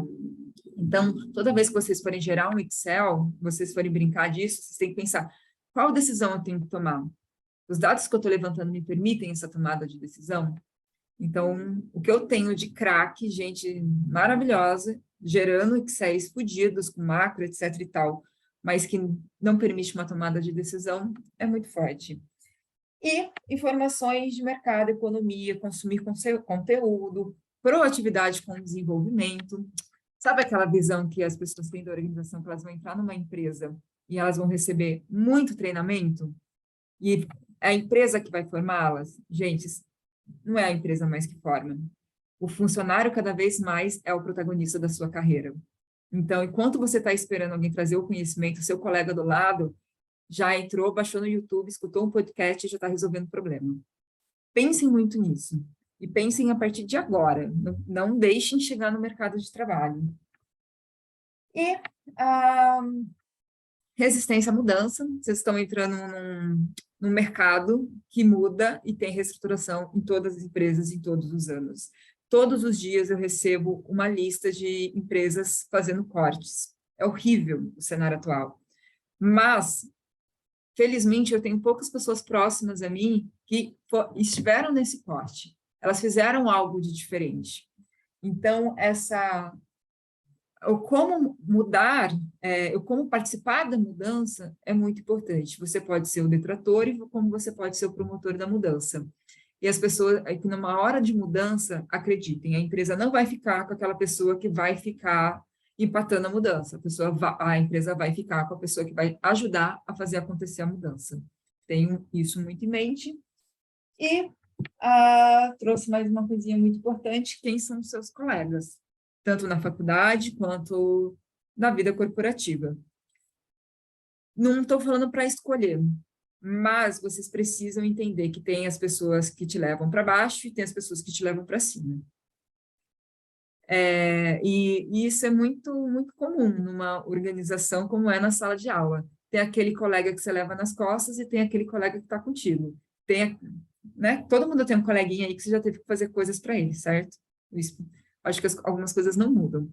E quando a gente para e pensa no mercado, é a mesma coisa. Tem um cantinho do café, que é a pessoa que está pensando em fazendo projetos para o futuro, e tem um cantinho do café das pessoas que estão falando mal da empresa.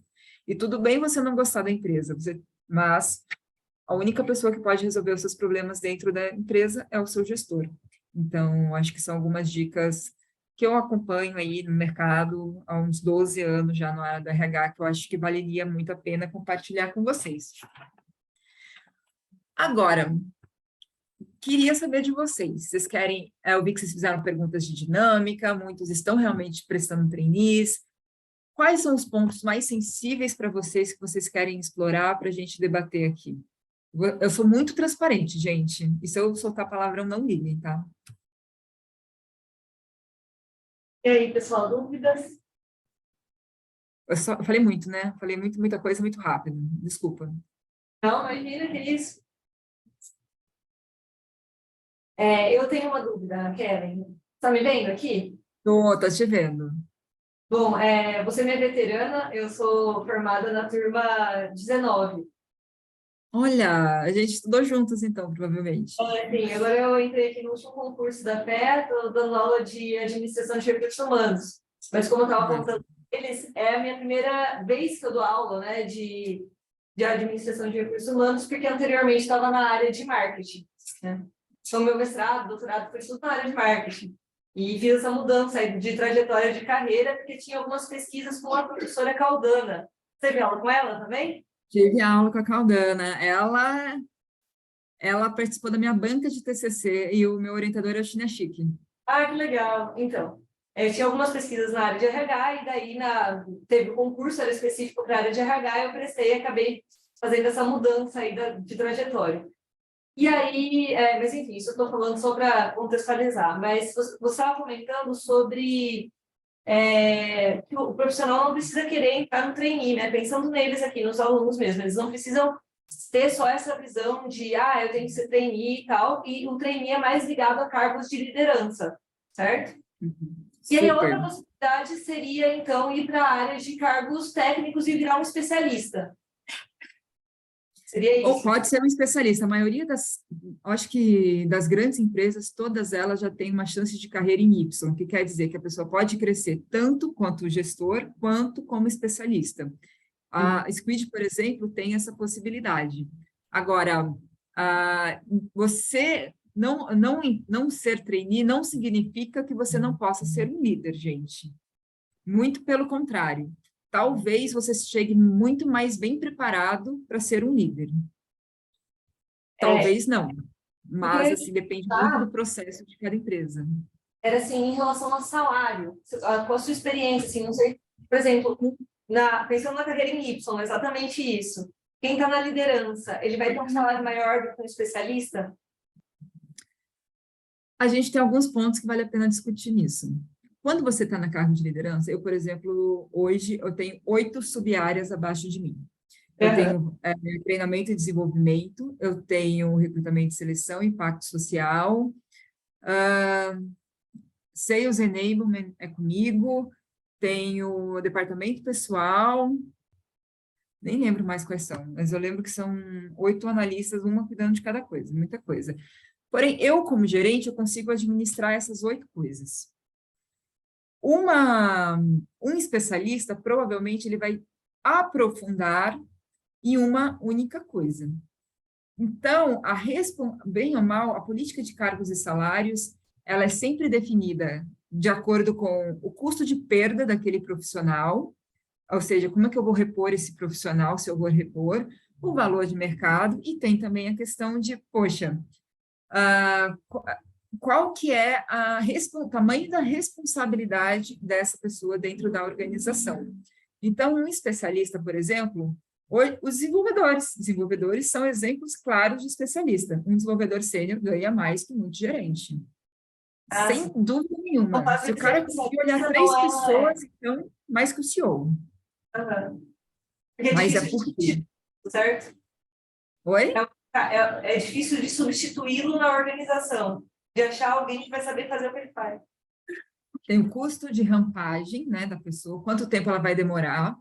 Tem a questão de não tem essa mão de obra mais no mercado, está escassa, são poucas pessoas muito boas, e tem a questão de substituição, pode ser que dê errado, pode ser que eu realmente perca e não consiga substituir. Então, o preço desse profissional está lá em cima. O preço, por exemplo, quando eles mudaram o nome do analista do RH para o Business Partner, cresceu 100% a faixa salarial. Muito engraçado isso. Não mudou o escopo, mudou o nome. Colocaram uma outra atribuição, mas fizeram esse manejo muito inteligente dentro do RH. Mas depende do especialista. Por exemplo, existe na Ambev um cara chamado Maurício Camargo. O cara, se ele na época, né, óbvio, se ele saísse da Ambev, não tinha folha de pagamento, porque o cara era a pessoa que rodava toda a folha de pagamento da Ambev. Então, esse cara era um especialista, mas não era qualquer especialista, era o especialista.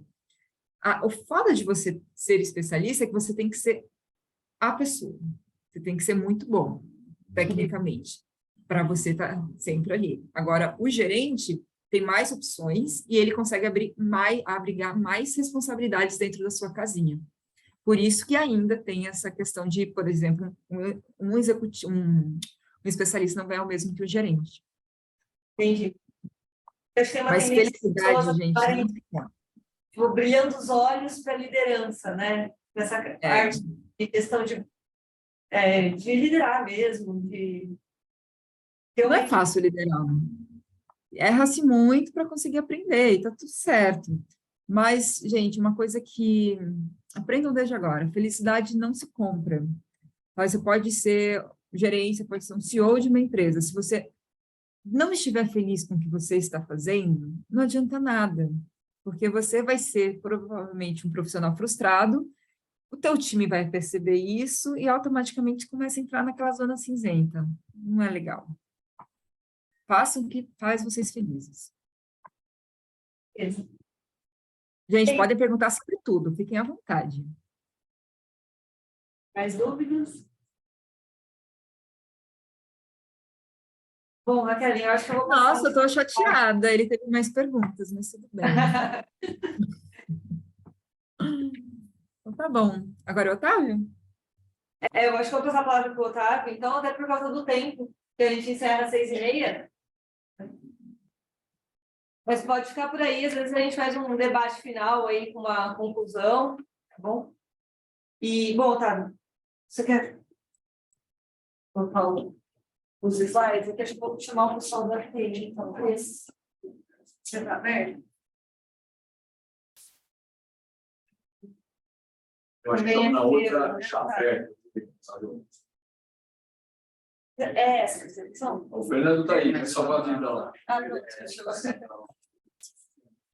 Está em e-mail? Ou não? Acho que já está aberto. Você quer um nome só? Se puder explicar, tá bom.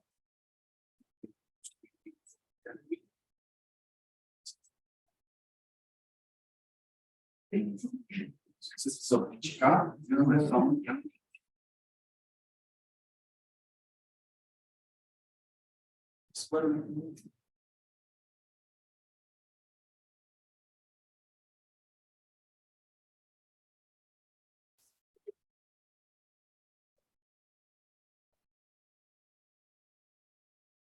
Ô, Raquel, sabe?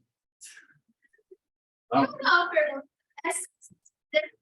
mas assim, o que eu quis sair da América? Eu saí... nossa, é uma ótima pergunta. Eu tive que fazer um processo de coaching para chegar nessa resposta, tá? Eu fiquei 6 meses no coaching. Eu amo a Ambev até hoje, de paixão. Porém, quando você olha a estrutura interna de RH dentro da Ambev, ela não tem tanta pista. Então, ou eu continuaria fazendo mais do mesmo em alçadas diferentes, e aí eu não sentia que eu estava aprendendo, sabe? Tipo, eu sentia... Porque quando você está no campo, você executa. Você vira um executor. Tá tudo bem, só que chega uma hora que você quer fazer coisas diferentes. Quando você está numa grande organização, e isso é importante para quem quiser entrar em grandes organizações, tem muito processo, existe uma burocracia. Então, não é fácil para você mudar uma coisa que você acha que está errado, por exemplo. Você não vai lá e muda simplesmente. Não, tem muita alçada, etc. Pedi desligamento, não tinha nem para onde ir. Aí, enquanto eu estava cumprindo meus 3 meses de aviso prévio, me ligaram da RAI e eu fui para a RAI. Obrigada. Foi uma decisão, acho que foi a decisão mais difícil que eu tomei na minha vida.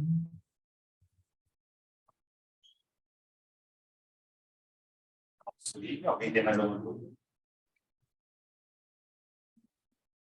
Vou muito na linha do que a Raquel estava falando. E eu vou partir do pressuposto que vocês aprenderam um pouco mais sobre o processo seletivo com o nosso primeiro ali. Porque eu vou falar um pouco da prática do que eu passei, tá? Bom, eu sou o Otávio Bonetti, atualmente estou como head de produção numa agência de marketing 360 aqui em Ribeirão. Eu posso. Eu já paro para você também. Eu posso compartilhar a tela só para que eu possa ganhar a gravação? Pode. Tem que pegar seu celular. Eu acho que ele conseguiu ver. Vai gravar também. Ele está gravando lá. Agora eu estou vendo as pessoas. Eu vou falando enquanto isso, tá? Eu trouxe logo em seguida uma brincadeira para entender um pouco melhor. Enquanto isso, eu queria saber mais ou menos os anos que vocês estão, que vocês vieram procurar aqui hoje. Então, quem está no primeiro ano? Legal. Quem está no segundo ano? Terceiro? Quarto? Beleza. Não, eu vou falar isso aqui então mais porque já acabou as mãozinhas. Bom, basicamente, primeiro, parabéns. Quem está no primeiro ano está aqui hoje, porque eu acho que vocês já estão saindo na frente, sabe? Acho que a grande questão é a gente ser inconformado. Não simplesmente aceitar o que estão trazendo para a gente, mas buscar coisas extras. E eu vou contra, já de cara, uma dica que ele deu no começo de apliquem para vários trainees. Não, apliquem com qualidade. Entendam qual trainee faz sentido para você, se é realmente o que você quer. E aí eu vou muito na linha do que a Raquel trouxe. Autoconhecimento. E a chave para isso chama terapia. Não tem solução que não seja essa. Não tem mágica. Ansiedade, eu levantei a mão e foi desenvolvida por causa do trainee. O trainee não era o meu lugar, entendeu? E é por isso que eu vim aqui falar um pouco para vocês. Só para vocês me conhecerem, eu fiz administração aqui na FED, de 2015 a 2020, da turma 24. Concluí meu MBA em marketing digital da Empíricos. A Empíricos não tem nada a ver com marketing digital, mas ela também tem tudo a ver. É uma empresa do mercado financeiro, publicador independente de conteúdo financeiro, que fatura bilhões com infoprodutos, tanto de marketing quanto de mercado de investimentos e tudo mais. E é um MBA totalmente prático. Eu tive aula com CEO Brasil da Google, com o head de marketing do TikTok, enfim. Então, serviu de alguma coisa? Não. Eu basicamente fiz para o currículo. Tudo que eles ensinam lá, eu já conheço, tipo, do mercado, de fuçar no Instagram, de saber como funciona mesmo o mercado. E era mais para tentar direcionar minha carreira para essa parte de marketing digital. Tá o meu LinkedIn ali, no final eu volto com ele, tá no Instagram também, que na verdade é a minha principal rede de hoje. Por eu estar no mercado de produção de eventos e marketing, eu não alimento muito o LinkedIn, mas é um erro meu. Alimentem o LinkedIn, estejam no LinkedIn e falem sobre o que vocês querem saber também. Acho que a escala de conhecimento que a gente passa pela vida, na carreira, na vida pessoal, enfim, é uma escada. Independente de qual degrau você está, tem gente que sabe menos que você e vai querer aprender com você. E tem gente que sabe mais e vai estar disponível para te ensinar. Você só precisa entender qual degrau você está e procurar se você quer vender o seu conhecimento ou comprar. Ou os dois, mas vai ter mercado para você vender conhecimento também. E acho que uma outra chave também, além de conhecimento técnico e etc., é você saber se vender. E acho que isso vai muito de encontro com o que os dois trouxeram. Saiam da bolha e se coloquem em risco. Tentem, falhem. E não falem a mesma coisa. Aprendam com seus erros. Acho que uma grande questão é sair da zona de conforto. Clichêzaço, mas é o que funciona. Se você você acha que você não é um especialista, como a Raquel estava falando agora, você acha que é um cargo de liderança, mas você é tímido, tá tudo bem, tem espaço para você, mas você precisa aprender a lidar com a sua timidez. Então você vai, ao invés de fazer todo o trabalho da faculdade quietinho e passar para um outro colega apresentar, você vai sim gaguejar, errar, passar vergonha apresentando. Senão você não vai conseguir ser um gestor que vai precisar apresentar para a diretoria. Entendeu? Então, assim, saiam da sua zona de conforto e quebrem a bolha. Brincadeira rápida para trazer um pouco da mensagem principal que eu queria passar. 2 verdades e uma mentira. Primeiro tópico. Recebi como feedback de reprovação de um processo seletivo ser qualificado demais para a vaga. Segundo ponto. O programa de trainee da Honda foi eleito como melhor de 2021 pela revista Exame. E o terceiro ponto, eu fui demitido do programa de trainee da Honda. Quem acha que a primeira é a verdade? É mentira, desculpa. Quem acha que a segunda é a mentira? Quem acha que a terceira é a mentira? Tá. Quem levantou? Um monte de gente não opinou, né? Mas tudo bem. Tá errado aí. Se ele não tem opinião, você não vai para o mercado de trabalho. É só votos válidos. Quem votou na opção 2, por que acha que a segunda é mentira? Falou que saiu dela? Ah, você diga bom. Sim. Uai, não precisa ser a melhor. Tá. Bom ponto. Quem acha o terceiro? Por quê?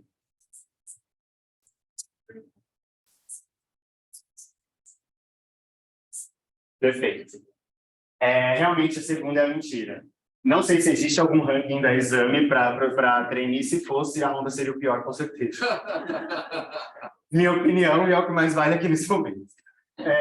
Primeiro ponto, eu vou explorar para contar um pouco disso, tá? O primeiro foi um processo seletivo da Natura, em 2019, era para o programa de estágio.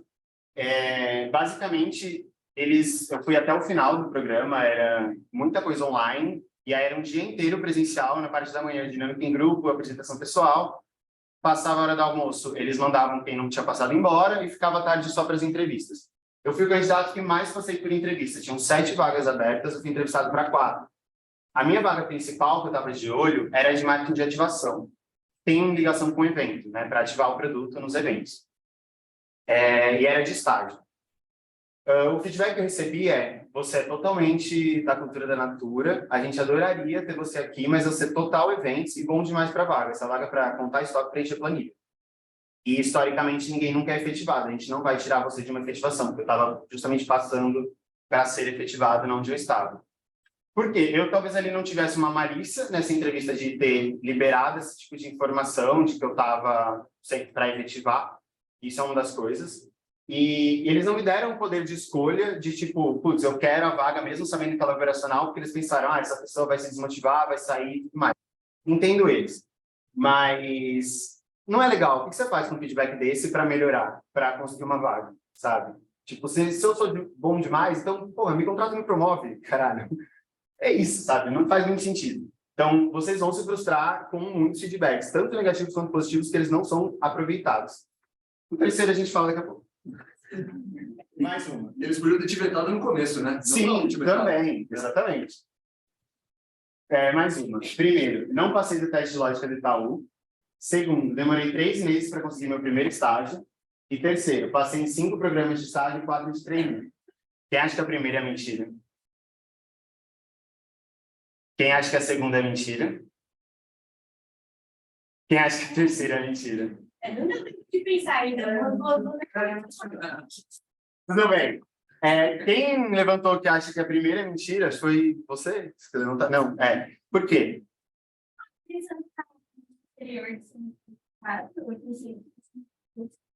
Legal. Segunda, quem achou que era mentira, por quê?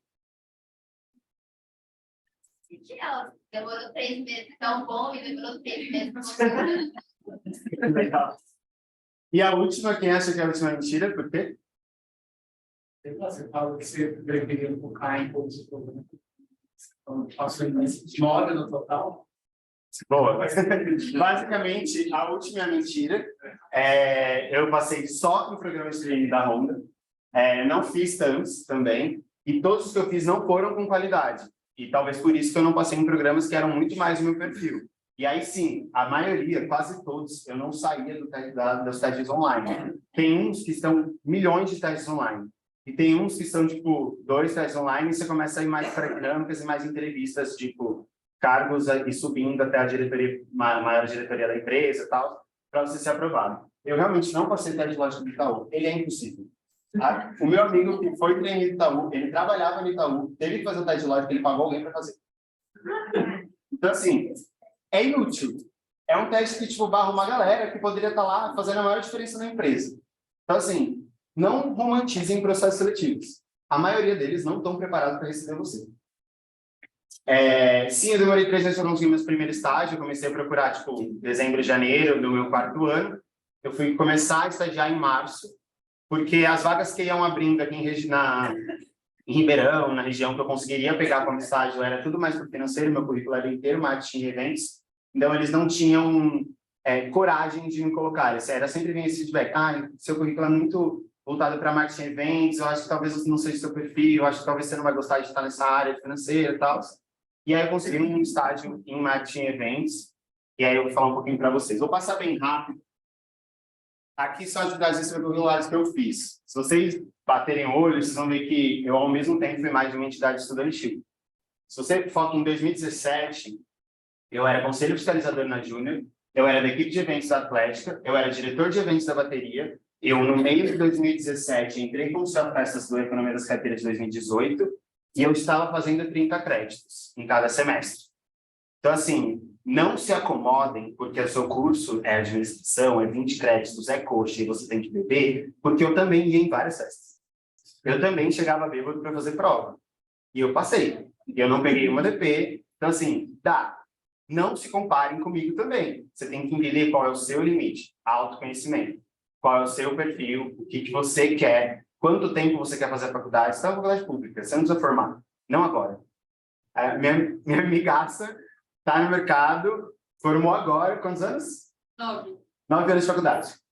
Então, assim, também fez várias coisas. Então, assim, não tenham pressa.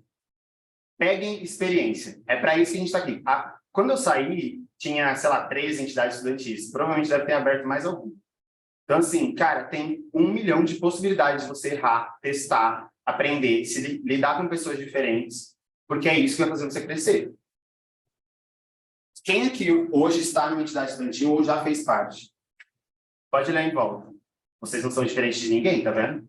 Então, assim, se você não fizer mais entidade estudantil, se você não saber o que você está fazendo ali, o que você está ganhando de experiência naquelas atividades, você também não está se diferenciando. Todo mundo hoje faz parte disso. Foi-se a época em que a McKinsey, acho que fazia o processo seletivo só para quem era de empresa júnior. Hoje não existe mais isso. Entidade estudantil, independente de qual seja, ela te dá uma experiência prática para você falar como você lida com uma diferente situação.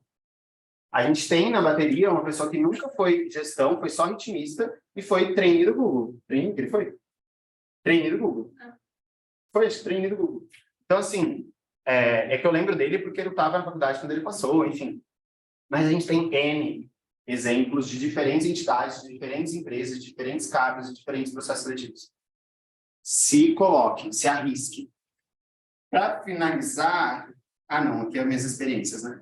Bom, eu fiz parte do Grupo Spot, é bem parecido comigo, assim, é um grupo de empresas que é uma empresa de formatura, é um complexo esportivo, é um bar, é uma empresa de cenografia, é um açougue, acho que é isso. Então, assim, literalmente faz tudo.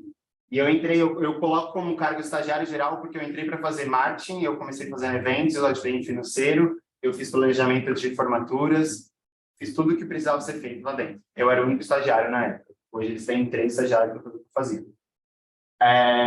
Depois eu fui para a área de formaturas que eu ajudei a reestruturar a parte de vendas de formaturas e eu criei o trade de marketing deles. As partes de formaturas, na época que eu saí de lá, eles estavam competindo direto com a Virazon. Até a medicina estavam procurando eles, por causa do trade marketing e reposicionamento de marca que a gente fez nas festas universitárias. Eu, de fevereiro a agosto de 2019, o calendário de festas da USP, não sei se já olharam e se já normalizou após a pandemia, tem festa de segunda a segunda, dependendo da semana, quando não, o mais comum é de segunda a sábado. Eu só não paguei para ir em 2 festas durante esses 6 meses. Todas as outras eu estava ativando a marca da Spot. Então, assim, a Spot estava na cabeça do universitário. Então, era óbvio que eles iam procurar essa empresa para fazer negociação e para ser escolhido para fazer a formatura deles. A gente resolvia o problema de todas as pessoas que estavam por trás da organização da festa. A gente entregava palco de graça, a gente entregava tina de graça, a gente aumentava a lucratividade deles das festas. Então, assim, a gente solucionou o problema deles, dos universitários, durante esse tempo. Todos eles, a maioria fechou formatura na época com a Spot. Então, foi assim, o meu maior case de sucesso, porque eu tinha autonomia para fazer muita coisa lá dentro. Saí de lá, fui para a Gávea, ainda com o currículo inteiro marketing e eventos, eu entrei para fazer financeiro. Eles não tinham nada de financeiro. Eu comecei criando crédito de cobrança, processo administrativo, agreguei a parte de departamento pessoal, enfim, criei realmente uma área, junto com uma amiga minha que estava como estagiária comigo, E aí eu fui colocado durante esse tempo todo vários cargos, eu terminei com esses cargos acumulados. Era gerente administrativo financeiro, era produtor de eventos e era analista de compras e estoque. Hoje a empresa já se estruturou, tem várias pessoas em diferentes áreas para fazer coisas que eram feitas, mas também a gente passou de 1 milhão para sei lá quantos que está de faturamento hoje, acho que está passando de 7 milhões, se não me engano. E eu fui para o trainee da Honda. Cara, a Honda é uma empresa que não é nada inovadora, que vai ser a última a implantar alguma coisa no mercado automotivo. Ela precisa de N comprovações de que aquilo que você está propondo internamente não é modinha no mercado, para ela falar, não, beleza, vamos gastar dinheiro com isso. Eles demoram 50 anos planejando para depois ir para execução, tanto que eles começaram recentemente a pensar sobre carro elétrico no Brasil. Então, assim, são bem atrasados. Um diretor da Honda Motos, ano passado, estava com um discurso de a Honda não vai fazer moto elétrica. Tipo assim, qual o problema dessa pessoa? Não sei também. Basicamente, eles no processo seletivo queriam que a gente soubesse um pouco e trouxesse coisas nas dinâmicas, na entrevista sobre metodologia ágil. Eles não têm metodologia ágil. Então, assim, um processo seletivo muito mal estruturado, eles captaram pessoas muito boas e eu entrando a ouvir mais de perto que isso é constante, isso acontece muito. Acho que o processo de treino deles começou em 2014, acho, e eles selecionam cerca de 15, 18 pessoas por ano. Hoje, todos esses processos passados, tirando o meu, que foi do ano passado, devem ter, sei lá, 5 trainees lá, que não são trainees, né, que subiram de cargo. A gente tem, acho que, 3 supervisores e um gerente, só. A Honda não, como a Raquel trouxe, a Honda não coloca o trainee quando ele é efetivado, em caso que ele já é efetivo. Quando ele termina o programa, ele não coloca no cargo de liderança, ele coloca num analista pleno. E, comparativamente com a maioria, isso é péssimo também. Eu já sabia disso antes de entrar. E aí está a questão de pesquisar também. Só que aí tem aquela questão, algumas áreas promovem rápido. O departamento que eu era ali na Honda Serviços Financeiros era mais legal, tinha um pouquinho de metodologia ágil, o cascagem, né? Era a mistura da metodologia e cascagem. E só que assim, cara, não adianta. A gente, dentro da minha área, meu supervisor, que era psicólogo, ele era psicólogo. Ele foi afastado 2 meses por depressão profunda e internado num hospital psiquiátrico. O meu analista sênior saiu, eu peguei o projeto do sênior, peguei o meu projeto, eu apresentava para o diretor e presidente, eu simplesmente tomava a decisão e, tipo, cagava para o gerente, porque a culpa de todas essas depressões era dele. E eu comecei a expor todos esses problemas da área. Eu fiz reclamação para a presidência, para o Japão, para tudo que eu pudesse, para mudar as coisas que eram iminentes, que estaria perdendo muito mais capacity, muito mais gente que estava ali para fazer o negócio acontecer. E aí eu fui cortado. Eles optaram pelo gerente, pagando consultorias caríssimas para ele ser mais gentil na sua forma de cobrança. Então, assim, foi o meu maior presente. 1 semana antes da demissão, eu falava isso. O maior presente que a Honda pode me dar é eu ser demitido. Na semana seguinte aconteceu. Então, joga para o universo, que também funciona. Só um detalhe que não está aí, né? Com esse acerto da Honda, eu entrei como sócio investidor de uma balada em São Paulo, que realmente não é um acerto muito grande. E estou realizando o sonho da minha vida. Voltei para a Gávea como coordenador de produção. Em 3 meses fui promovido a head. E eu tenho uma equipe para gerenciar. A liderança sempre foi um objetivo para mim. Enfim, estou vivendo um sonho, assim. É incrível. Inclusive, eu cheguei um pouco atrasado, porque eu estava em montagem de evento, porque amanhã tem evento aqui em Ribeirão. Algumas dicas básicas tá. Lembrei. Aqui a primeira não está aparecendo. Sucesso é relativo. Você precisa saber o que é sucesso para você. Se você não souber o que é sucesso para você, você vai estar medindo pelo que os outros falam. Nossa, olha como aquele cara é foda, ele fez trainee na Ambev, tá como gerente, né? Só que você não sabe o que ele passou para estar lá. Então, assim, entenda, autoconhecimento, entenda o que é sucesso para você. E aí você vai trilhar onde você vai, por quais caminhos você vai passar, enfim. Segundo dica ou reflexão, não compare os seus bastidores com o palco dos outros.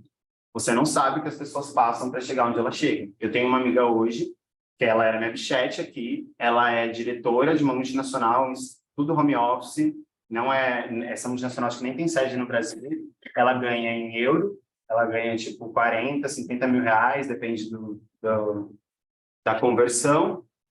Ela trabalha de segunda a quinta apenas, ela tem sexta livre. Só que ela, antes de chegar lá, ela passou por empresas extremamente escrotas, com muita terapia, gastou horrores com terapia para não entrar na pilha, para não, enfim, não surtar, mas ela se propôs e sabia exatamente o que ela estava fazendo e passando para conseguir chegar rapidamente ao cargo que ela queria numa empresa legal. Ela foi muito foda por ter conseguido fazer tudo isso. Ela teve muito acompanhamento para conseguir chegar onde chegou. Então, assim, não compare o palco dos outros com os seus bastidores. Outra coisa, não se cobra, na mesma linha, né? Fazer ou não um trainee não define a sua carreira. É o que a Raquel trouxe. Aqui a gente é muito bombardeado sobre o programa de trainee. E a própria instituição traz isso como um case de sucesso de pessoas que fizeram trainee, que estão super bem no mercado, etc. Cara, não é o único caminho. Autoconhecimento é essencial. Faça terapia. Já falei. Não tem segredo. Se não fizer terapia, você não vai chegar a lugar nenhum. Você precisa saber quem você é. Você tem coisas dentro de você, tem coisas automáticas que você faz que você não entende por que você faz. É um trauma passado, enfim, dói muito. Mas é a solução. Tem outras formas que não seja só psicólogo. Tem psicanalista, tem coach, tem foco em carreira. Enfim, a terapia também é um match. A forma como você vai fazer, qual o processo você vai passar para esse autoconhecimento também é um match. Também tem que entender se está fazendo sentido para você ou não. Tem gente que demora a vida inteira para achar o terapeuta certo. Pesquise as empresas. Se você não entender o que acontece de verdade dentro da empresa e não o que ela divulga, o site da empresa não é o principal lugar para você pesquisar. Vai no LinkedIn, vê quem já trabalhou lá, quem já saiu é quem vai falar a verdade. Às vezes tem gente que está lá dentro e fala a verdade também. E a galera é aberta para conversar. Às vezes demora, mas eles respondem. Então, assim, quem está começando no começo, está no primeiro e segundo ano, começa a pesquisar a empresa. Você não está correndo, você não está com pressa, então você consegue angariar muito mais conhecimento de como as empresas estão trabalhando questões que são importantes para você. Se você se importa com sustentabilidade, você tem que saber se a empresa se importa com sustentabilidade. Senão você vai chegar lá e você vai estar numa empresa que não é a sua cara, que não é a sua cultura. Sabe? A cultura da empresa, cara, tem muito a ver com você vai ser feliz ou não. A gente trabalha 8, 9, 10, dependendo da empresa, do seu contrato, enfim, horas por dia. Isso é boa parte da sua vida, cara. Se você não achar um lugar que você vai ser feliz lá dentro, do seu trabalho, você não vai ser feliz na sua vida. Não adianta você falar, eu desligo a chavinha e depois eu vou ser feliz. Não dá certo. As pessoas surtam. Outro ponto. Pesquise os programas de estágio de trainee. O meu programa de trainee eu já conhecia. Eu tomei a decisão, sim, de aceitar uma coisa que eu sabia que não era minha cara, que não era meu perfil, no intuito de marcar currículo, de me mudar para São Paulo, um salário que me manteria lá, para eu poder me inserir no mercado de São Paulo e procurar outras coisas por lá. Isso mudou porque na verdade, quando eu saí do trainee, eu ia ficar um ano sabático, me enfiando em coisas por São Paulo, e, enfim, eu queria ir para a área de marketing de influência, de eventos em São Paulo, só que a proposta que a Gávea me trouxe é acima da média salarial de São Paulo, num cargo acima do que eu seria contratado com a minha experiência, porque eles sabiam do meu potencial das experiências anteriores que eu tive lá dentro. Então, assim, nem sempre o que você visa vai ser o caminho que vai funcionar para você. Hoje eu estou muito feliz na Gávea, tomei a decisão certa, com certeza, e talvez um dia eu volte para São Paulo, eu me insira no mercado de lá, mas, cara, em 3 meses eu fui promovido. Ou seja, eu estou 3 cargos acima, ganhando muito mais do que a média salarial de São Paulo, de Ribeirão, e com a experiência que eu tenho, talvez eu não seria contratado. Processos seletivos não veriam o meu currículo, não me incluiriam na listagem de chamar para uma entrevista. Até uma curiosidade, eu fiquei 20 dias desempregado, e a Gávea me resgatou. Nesse período, eu me candidatei para muitas vagas, conversei com muita gente no LinkedIn, mesmo sabendo que talvez eu não fosse topar qualquer coisa, justamente para ir entendendo como estavam os mercados. Eu me candidatei para acho que 7 ou 8 vagas na Squid. Eu demorei muito tempo para receber um retorno, e eu recebi o retorno tipo, decidimos não continuar com você. Eu não passava nem da análise de currículo, né? A maioria das candidaturas era pelo GUP. Então, também entenda isso. Se você não vai para um trainee, qual é a ferramenta que mais está sendo utilizada pelo mercado? É a GUP. Então, como ela funciona? Tem padrão? Não tem? Vai mudar de empresa para empresa? Pesquisar essas coisas também faz muito sentido. Cuidado com os testes online. Primeiro, tudo bem você chamar um amigo para te ajudar no teste de lógica se você acha que aquilo não vai fazer sentido lá na frente na empresa. O teste de inglês, já tem que tomar cuidado, porque é uma coisa que você vai ter que fazer, tipo, no dia a dia. Eu parto do pressuposto que se a empresa está exigindo inglês no processo seletivo, você vai usar inglês lá dentro. Mas, infelizmente, isso não é verdade. Na Honda, eu tive teste de inglês, eu nem lembrava que eu tinha feito. Quando eu entrei, eu descobri que a gente ia ter que fazer o TOEFL, só não fizemos porque estava na pandemia. Então, quando voltasse para o presencial, eu ia ter que fazer o TOEFL. E eu não uso inglês para nada. Ah, mas inglês é a língua oficial para as apresentações. Aí você pega as apresentações, está metade em português, metade em inglês. O diretor apresentando para o presidente. O diretor, ou vice-diretor, ou gerentes, eles não falam inglês. Você tem gente que está há 10 anos lá, que está no cargo sênior, vai lá fazer uma apresentação em inglês e ele lê a tela. E você consegue projetar no Teams a tela com anotações e você fica lendo a sua apresentação. Então, assim, para que ela exige inglês? Não faz sentido. Então, entenda também se a empresa está exigindo o que faz sentido para ela. Se ela não está, já é uma furada, já cai fora. Ela não sabe nem fazer o processo seletivo do que ela precisa lá dentro. Por último, o mais clichê de todos, seja você mesmo. Se você não for você mesmo, às vezes você vai ser você mesmo, que foi o meu caso, só que o processo seletivo é uma bosta, então eles vão te selecionar errado. Mas se você não for você mesmo, se você não passar pelos testes falando a verdade sobre você, você não vai conseguir entrar numa empresa que faz sentido para você. Porque também a gente tem que partir do pressuposto de que a empresa fez o trabalho dela de entender o que é preciso para a cultura dela e para a vaga dela para selecionar a pessoa certa. Tem falhas naturais, sim, mas tem falhas que são empresas realmente selecionando errado. Entendeu? Para que eu vou selecionar alguém que é foda em metodologia ágil se eu não tenho metodologia ágil na empresa? Em inglês, enfim, coisas no geral. Por último, só uma frase. Não deixe que sua felicidade seja dependente de uma aprovação, de um emprego, de um cargo, de uma promoção, de alguma meta. Quando você atinge uma meta, a outra surge. Então, aproveite o caminho, encontre a satisfação nesse caminho. O processo até chegar aos seus objetivos é toda a sua vida.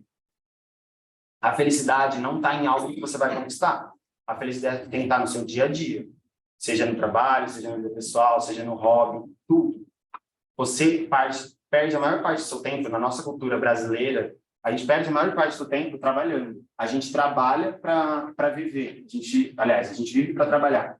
A gente não trabalha para viver, sabe? Então, assim, também toma cuidado com isso, sabe? Não, eu preciso resolver, não se deixa ser engolido pelo trabalho. Entenda seus limites, entenda seus direitos, as leis. Tudo isso vai fazer diferença para você entender o quanto você está sendo explorado, o quanto você está no relacionamento tóxico do seu trabalho. De uma maneira geral, acho que era mais ou menos essa mensagem que eu queria passar. Eu passei bastante do meu tempo, desculpa. Tem meu LinkedIn, tem meu Instagram, tem meu WhatsApp.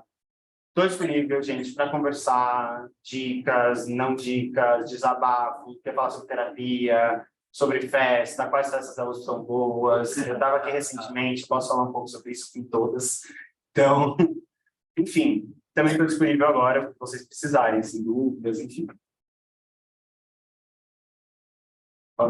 Recentemente, eu entrei em contato com o conceito, tipo, cargo ou empresa trampolim de carreira. Eu vi que você, querendo ou não, fez isso no seu processo da Honda, mas como você traça qual cargo, qual empresa vai te funcionar desse jeito? Como você vai colocar os objetivos para fazer essa meta? Eu não fiz isso estrategicamente, tá? Não foi pensado. Foi pensado, mas não foi pensado da forma que aconteceu, tá? Foi pensado no sentido de eu precisava estar envolvido e conhecendo pessoas do mercado de eventos em São Paulo. Então, eu preciso de um emprego que eu esteja em São Paulo, que eu ganhe o suficiente para eu frequentar esses lugares que são caros. Então, era essa a minha estratégia.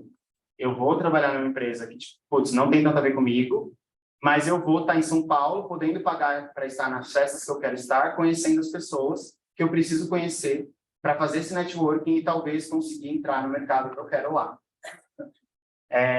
Talvez não seja o caminho mais fácil, tá? Mas foi o que deu certo por acaso também. Não me preparei 100% no processo da Honda. Ele aconteceu na minha vida. E aí, também não contava que ia abrir uma vaga em um ano, a Gabi ia se estruturar completamente diferente de como estava antes, iria abrir uma vaga e querer investir tanto e apostar na área de produção de eventos. E apostar tanto em mim. Porque, assim, a pessoa que saiu, que cuidava de eventos na época que eu estava, eu só ajudava ela, estava com o produtor de eventos só ajudando ela ganhava metade do que eu ganho, do que eu estava ganhando no salário que eu entrei como coordenador. Entendeu? Então, assim, eles realmente estavam apostando em mim.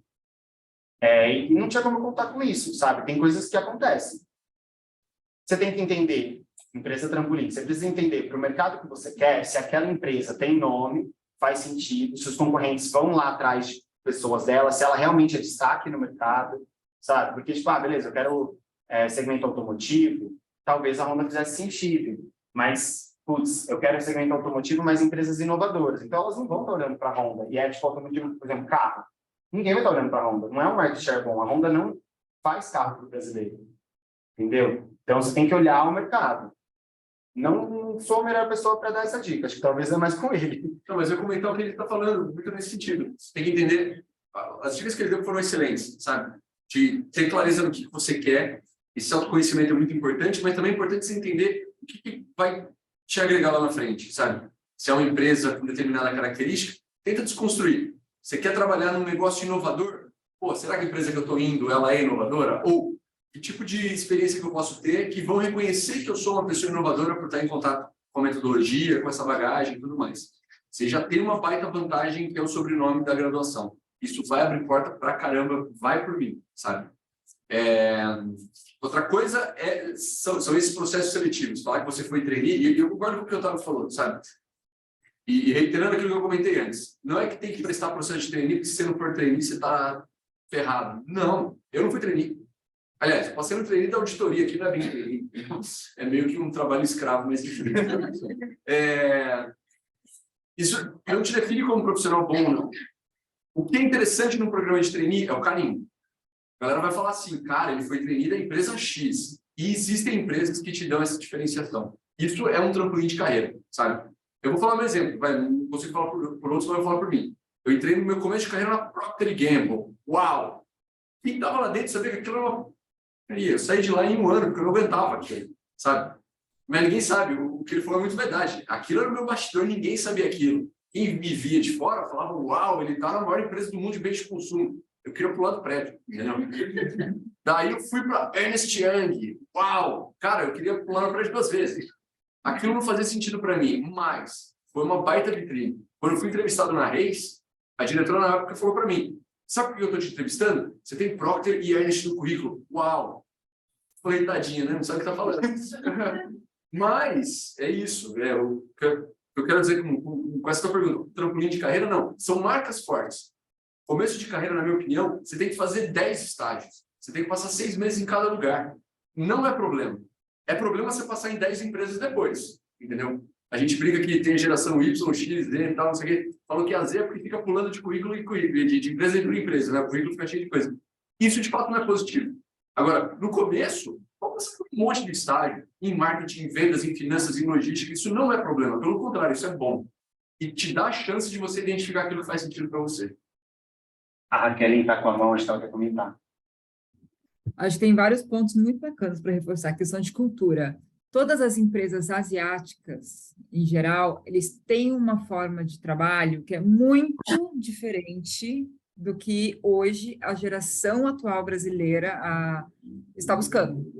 Então, no Japão, acostuma-se, por exemplo, se você vai trabalhar numa Samsung, a área de marketing da Samsung, esquece, cara, você vai trabalhar 20 horas por dia. Então, tenha em mente como é a cultura dessas empresas, principalmente asiáticas, que realmente é bem distinto. Mulheres, ainda temos muitas empresas que são, nossa, entenda como que é o quadro. Se você é uma empresa coreana, você tem teto.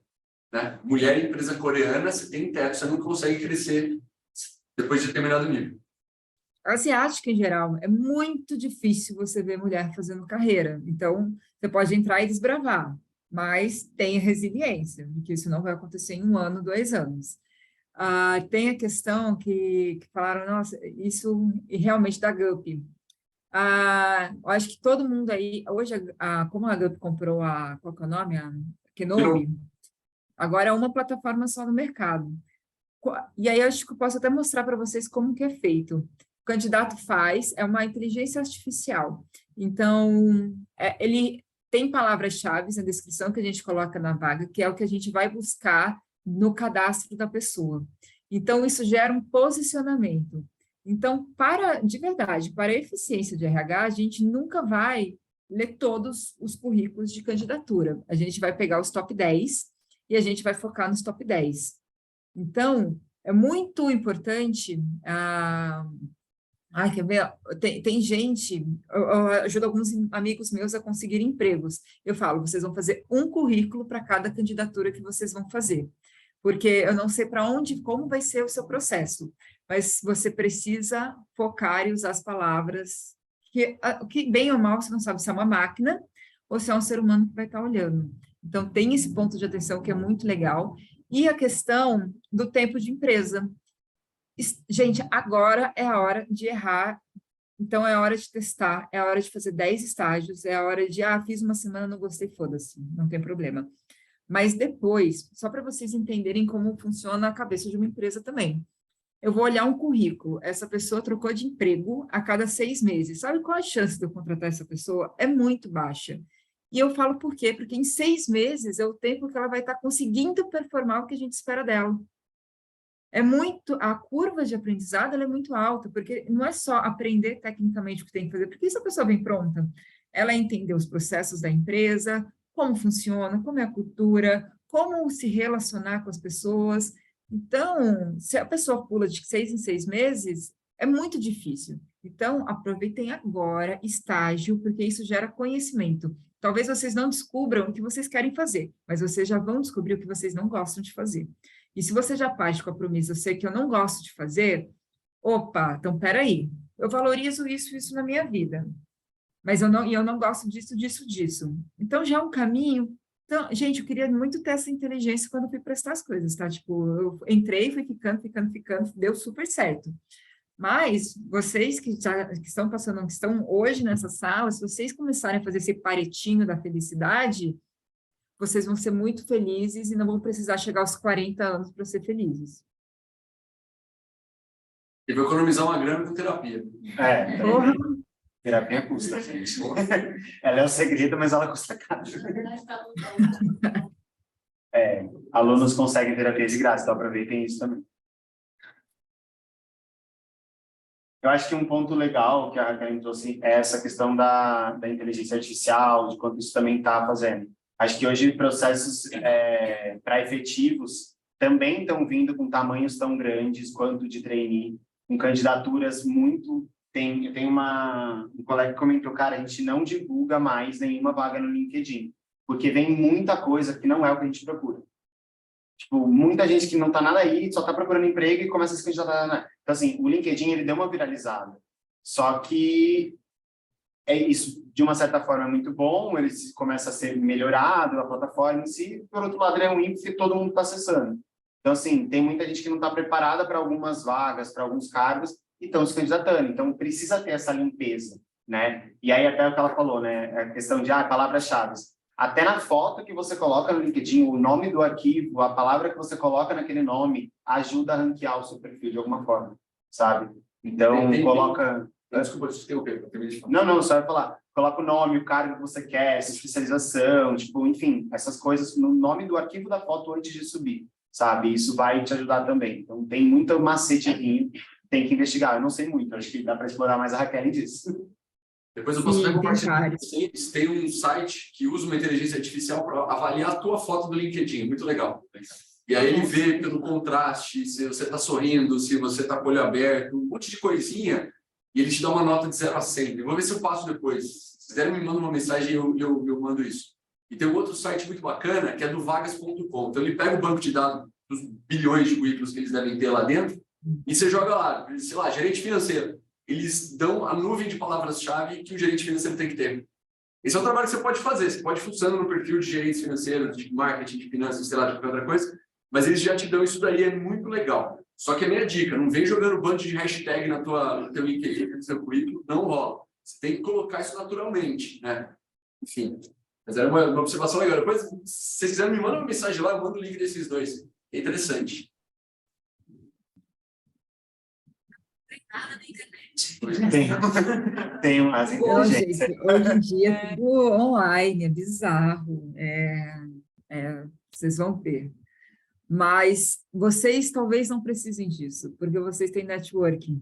Então, explorem as pessoas que estão com vocês, porque muita informação a gente não consegue, não precisa nem entrar no LinkedIn e falar, cara, vi que você trabalha lá, na hora do intervalo que você está lá na média almoçando. Como é que é? Você gosta? Não sei o quê. Esses 10 minutos, gente, vale mais do que uns 6 meses de estágio, às vezes, no lugar. Então, aproveitem os relacionamentos. Eu acho que é a coisa mais... Eu contratei na Ambev 5 amigos muito próximos meus.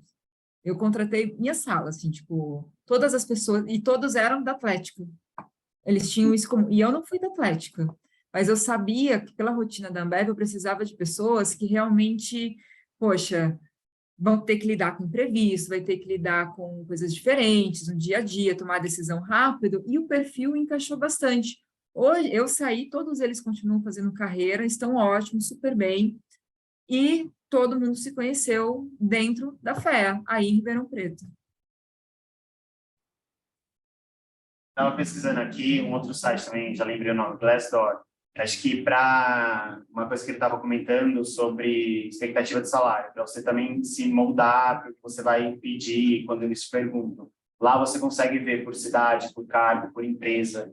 Alguns lugares são mais confiáveis do que outros, depende da quantidade de pessoas que estão inserindo informações lá. Tá? Também tem avaliações de pessoas que já trabalharam na empresa, enfim. É um ótimo site para começar algumas pesquisas, porque, por enquanto, ele não é tipo patrocinado da empresa ficar mentindo lá. Isso é bem legal, assim, tanto que quando eu saí, uma das primeiras coisas que eu fui foi falar da Honda lá. E ele é super confiável mesmo, viu? O que eu sei, faz tempo que eu não entro lá, mas para você navegar nas opiniões, você tem que se cadastrar. Então, você não pode ficar falando besteira. Não, a empresa é isso, é aquilo. Não, é assim, mas é bem fidedigno. Tem margem de erro muito pequena, deixa eu falar.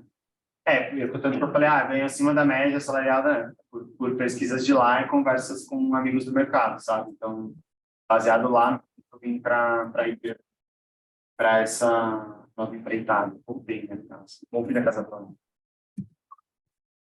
Legal, pessoal. Mais dúvidas? Bom, acho que vou agradecer, então, a participação dos três. Foram excelentes palestras. Adorei ouvir vocês. Obrigada por terem vindo. E a presença de vocês também, gente. Obrigada pelas perguntas aí, pela participação. E é isso. Valeu, gente.